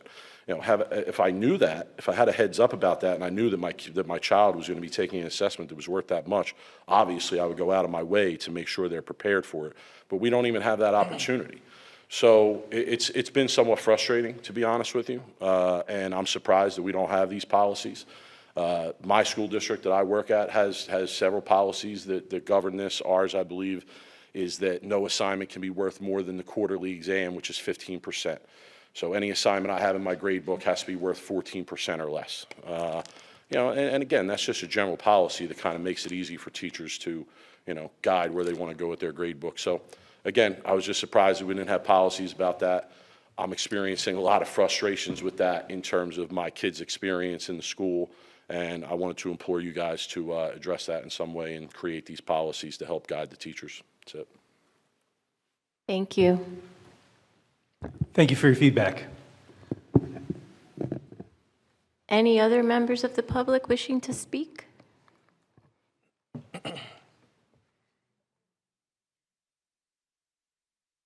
Hello, my name is Ganesh Masla, address 283 Morning Glory. So I know I have been coming to the board meetings last year also for about to ask about Dr. Chanley. I don't know what's the status on it. I was reading the board minutes from last few months, and I think it's still under investigation. So I have a few questions for the board, like what is the plan for reinstating her back to the board, and until now, what investigation have been done on the board? How long will it take more for the board for the investigation? How much fees we have spent until now on the investigation, and what's the plan to get her back? We cannot discuss personnel matters in public. No, she is suspended from the, she is on leave from May, right? From last year. So I want to know how much we have, as a taxpayer, I just want to know how much we have spent on it.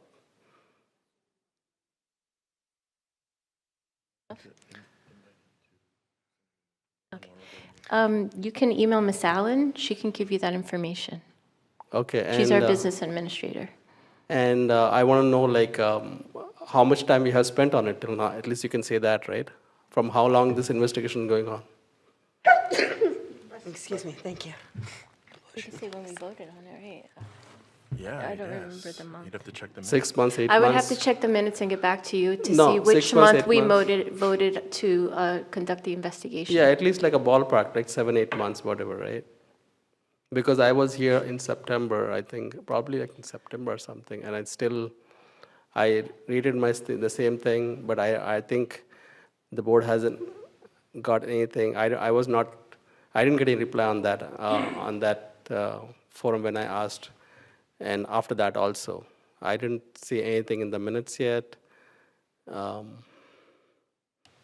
mean, you can email, but I want an answer on this forum, right? That, okay, there's an investigation going on. We are about to conclude something. I mean, you cannot just say it will be sent email. I want it on the forum itself here, whatever information you have.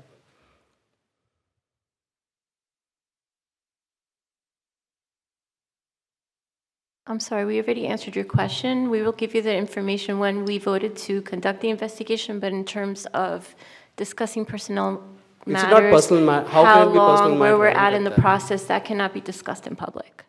But how long, I mean, why it's personal matter? I'm talking about what is from the We're board. discussing somebody's employment publicly. It's not allowed. It's not allowed? But as a taxpayer who is paying for it, yeah, I cannot get that question answered. I mean, it's so crazy. Like, what is the precedence we are setting up to future superintendents, right? Who is going to come to Monroe tomorrow, and with this, whatever is happening, I think whatever investigation, right? It's not like rocket science. You do something, and then we have lawyers here. We are paying for it, and then there should be a result, right? You cannot just take like in a year, you're still paying for the superintendent. The district is paying, the taxpayer is paying, and you just say that, you know what, there will be email answer to me. That's so crazy. So I want whatever thing, right, whatever you want to write, put that in the minutes of meeting. So that next time, at least if you say that, you know what, you cannot answer them, write that in the minutes of meeting next time. At least I know that everybody will know, okay, this is what the board is up to. Thank you. Thank you. Any other members wishing to speak?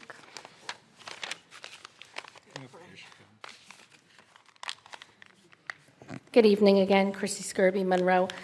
Ms. Allen, if you could bring that number of how much money we've spent on the investigation to next month's meeting, I think this gentleman should get an answer publicly to that. And I really, I'm in disbelief of what I see here. The lack of transparency, the lack of caring about our students, our staff. We heard from Ms. Ratner, you had multiple staff members, multiple parents writing in about the calendar, and you just approve it. Thank you to those who voted no, because at least you're standing up for the parents and the staff members, the people who voted you in to look out for them and to be their voice. Thank you. And Mr. Marazine, I don't know what went on in closed session, but I applaud you for making a motion to do an independent investigation into that bus accident. I don't know how you're going to do an internal investigation. Who's going to lead that? The people that were responsible to make sure that protocols were followed? That's not how you do an investigation. Just like you did to Dr. Chanley when there was no reason to put her out on administrative leave. Here you have a child who was hit by a bus that this district wanted to deny happened until the mother went and found the video and then supplied it to you guys. You were trying to tell a 6th grade student she lied about being hit by a bus.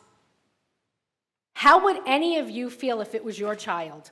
And now you don't want to do an internal investigation into what took place? It really is appalling and disappointing. I'd like to ask also, why was there no budget philosophy meeting? What is the budget philosophy this year? Ms. Allen, are you going out to maximum spending authority, or are you doing whatever you want? Because we've always, in this district, always, except for this year, had a budget philosophy meeting where the board members and the public had a voice to say what they wanted to see in the budget. What programs did we absolutely want? What programs would we agree to exceed the 2% cap for? Would we direct the administration to go to maximum spending authority? Would we ask them not to go to maximum spending authority for the sake of the taxpayers? You did not have a budget philosophy meeting. How are you creating a budget? Based on what feedback? Not from the public. You've taken the public's voice away, and you sit here and say, well, we don't know if we're going to have full-day kindergarten. Well, we don't know. We have to see what the budget says. But if the board said we want full-day K in that budget, it would be in the budget. And you would know the parameters to make that happen. But you didn't. You didn't ask the board what they want to see. Make a decision, full-day kindergarten or not. We're at the end of February. Parents are signing their children up for other programs. Make a decision. Are we having it or are we not?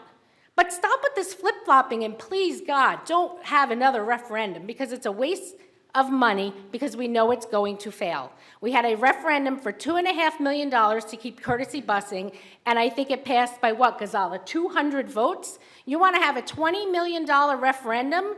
When you sat here and told us we can fit all the children in the building. Oak Tree is at a record low attendance.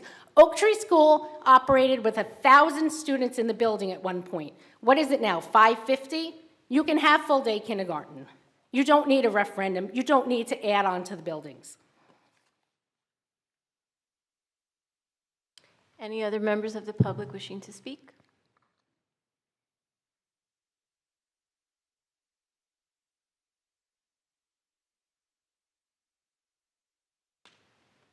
Hello, everybody.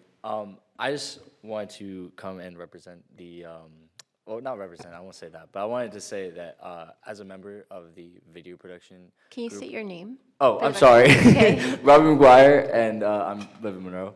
Sorry about that. It's okay. I'm part of the video production group and classes in our school. I'm in video production 3 right now, and I love that program.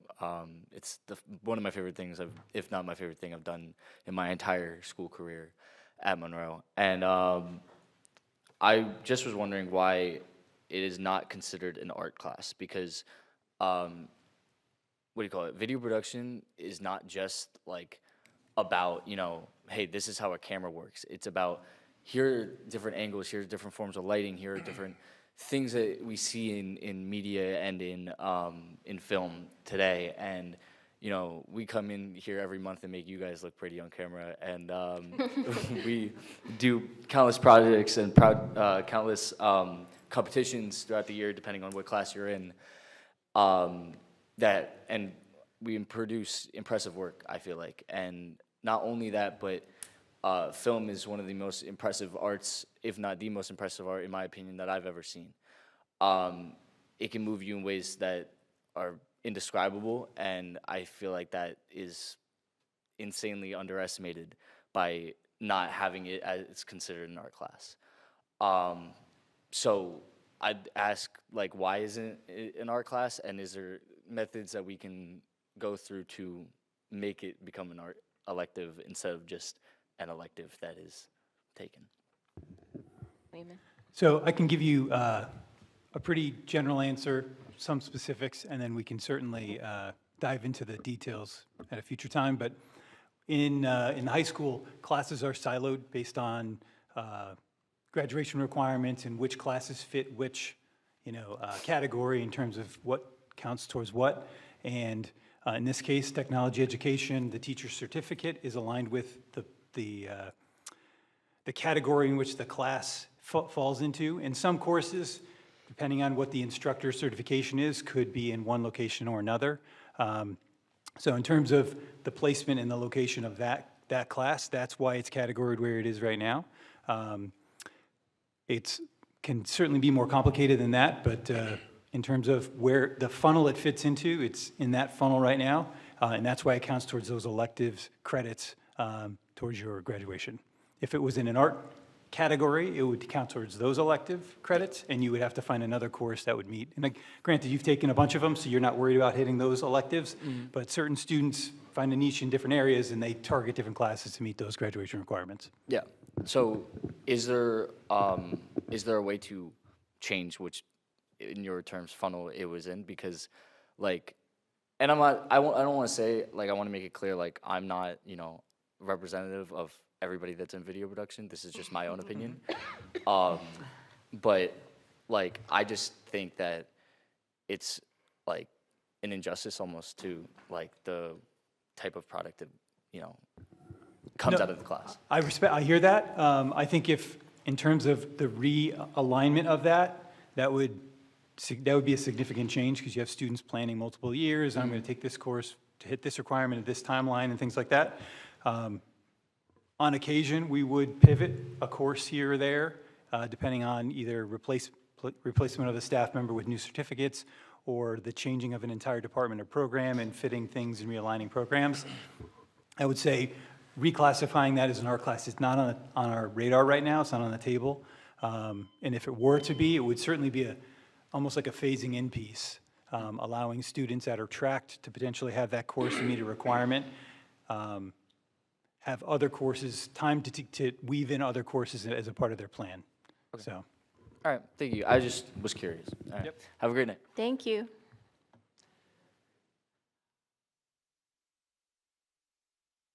Ghazala Bora, Monroe Township. Sorry I didn't do it before. I'm getting back in the groove.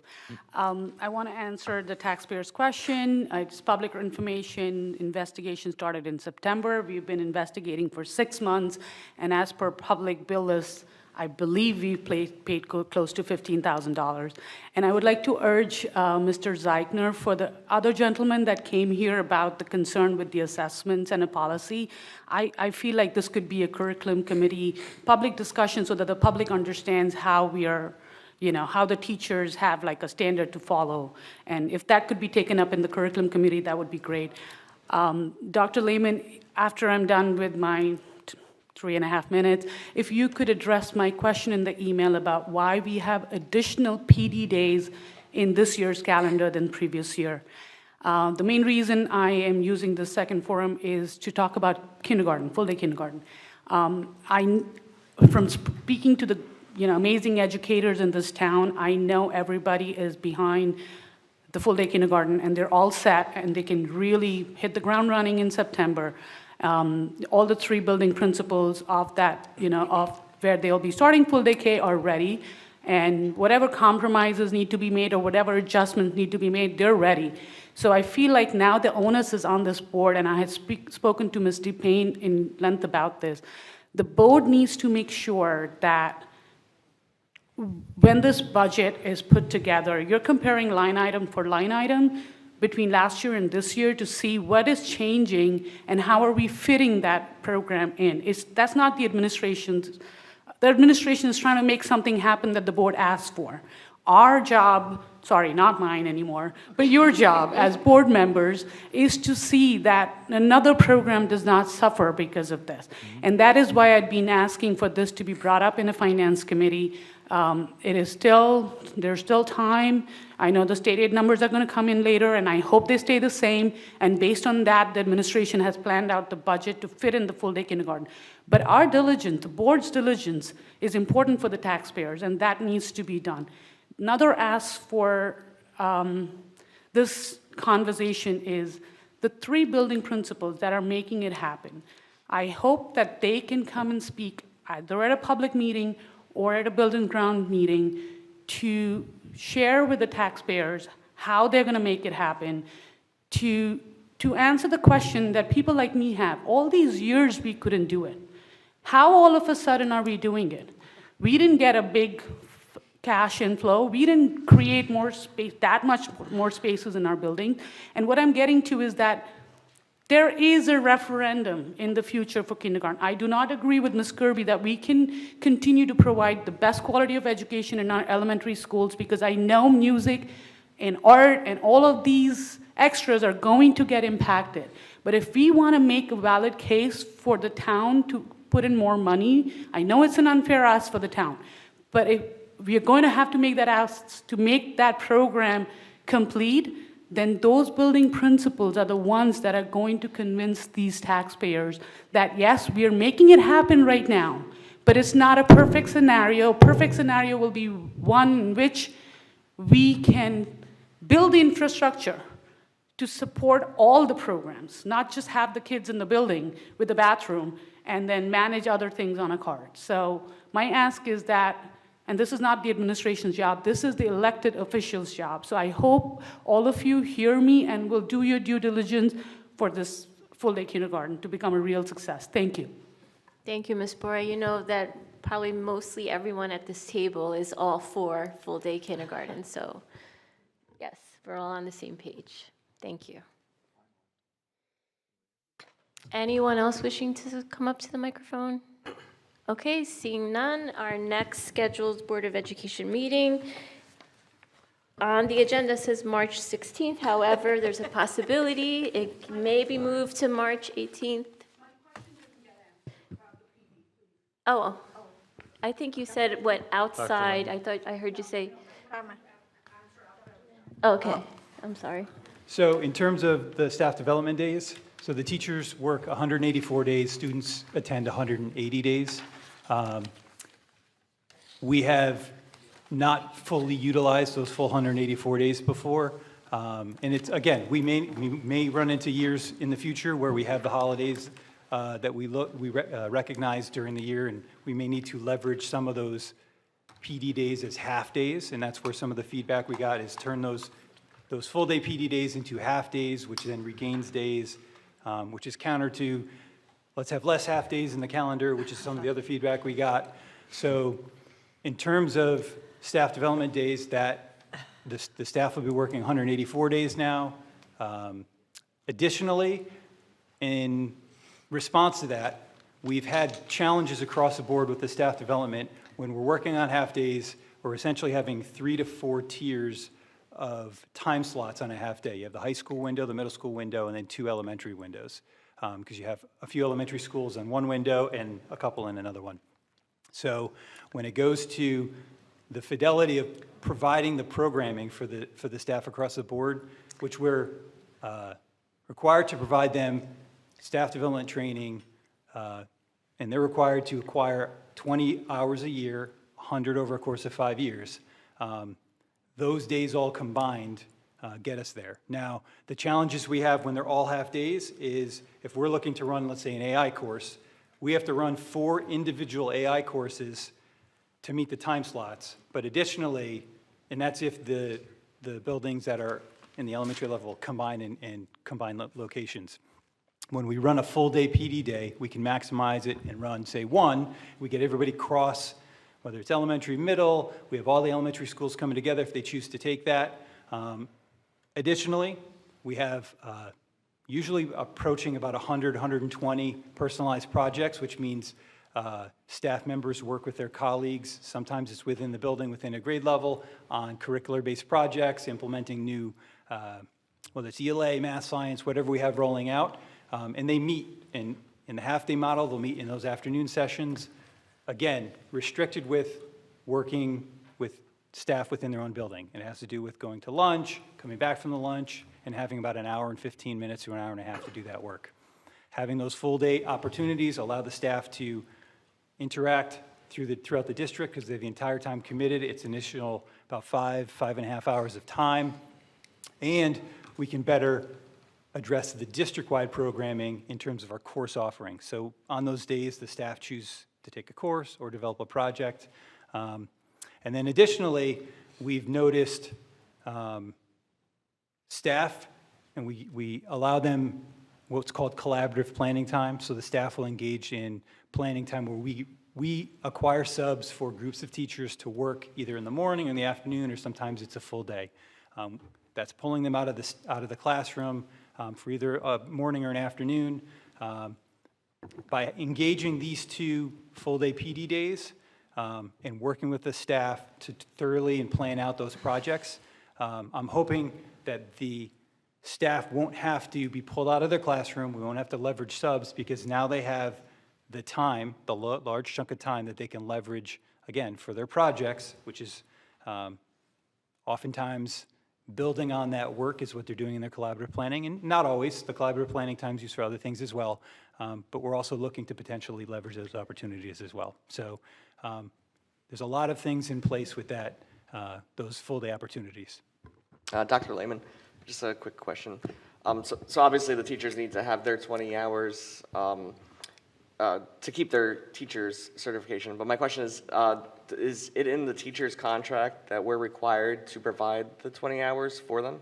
So we as a district, over the course of 5 years, they need to gain 100. If we have no staff development days, then we need to provide them opportunities to acquire those credits, and then that incurs sending them out to professional development off-site.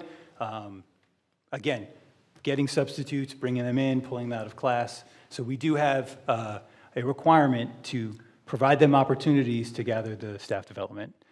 Certainly, if they're interested in not engaging in those 4 extra days in some way, shape, or form, we can engage in those conversations, whether it's through their collective bargaining agreement or whatever, but we certainly are leveraging the contract, we're providing those opportunities, and again, we're looking at maximizing the effectiveness of the professional development that we offer. Thank you, Dr. Yep. Lehman. Okay, so on the agenda, it says our next scheduled Board of Education meeting is March 16th. However, we're anticipating that to be moved to March 18th. Is there a motion to adjourn? Motion. Motion by Mr. Tofano, second by Ms. Ratner. All those in favor? Aye. Aye.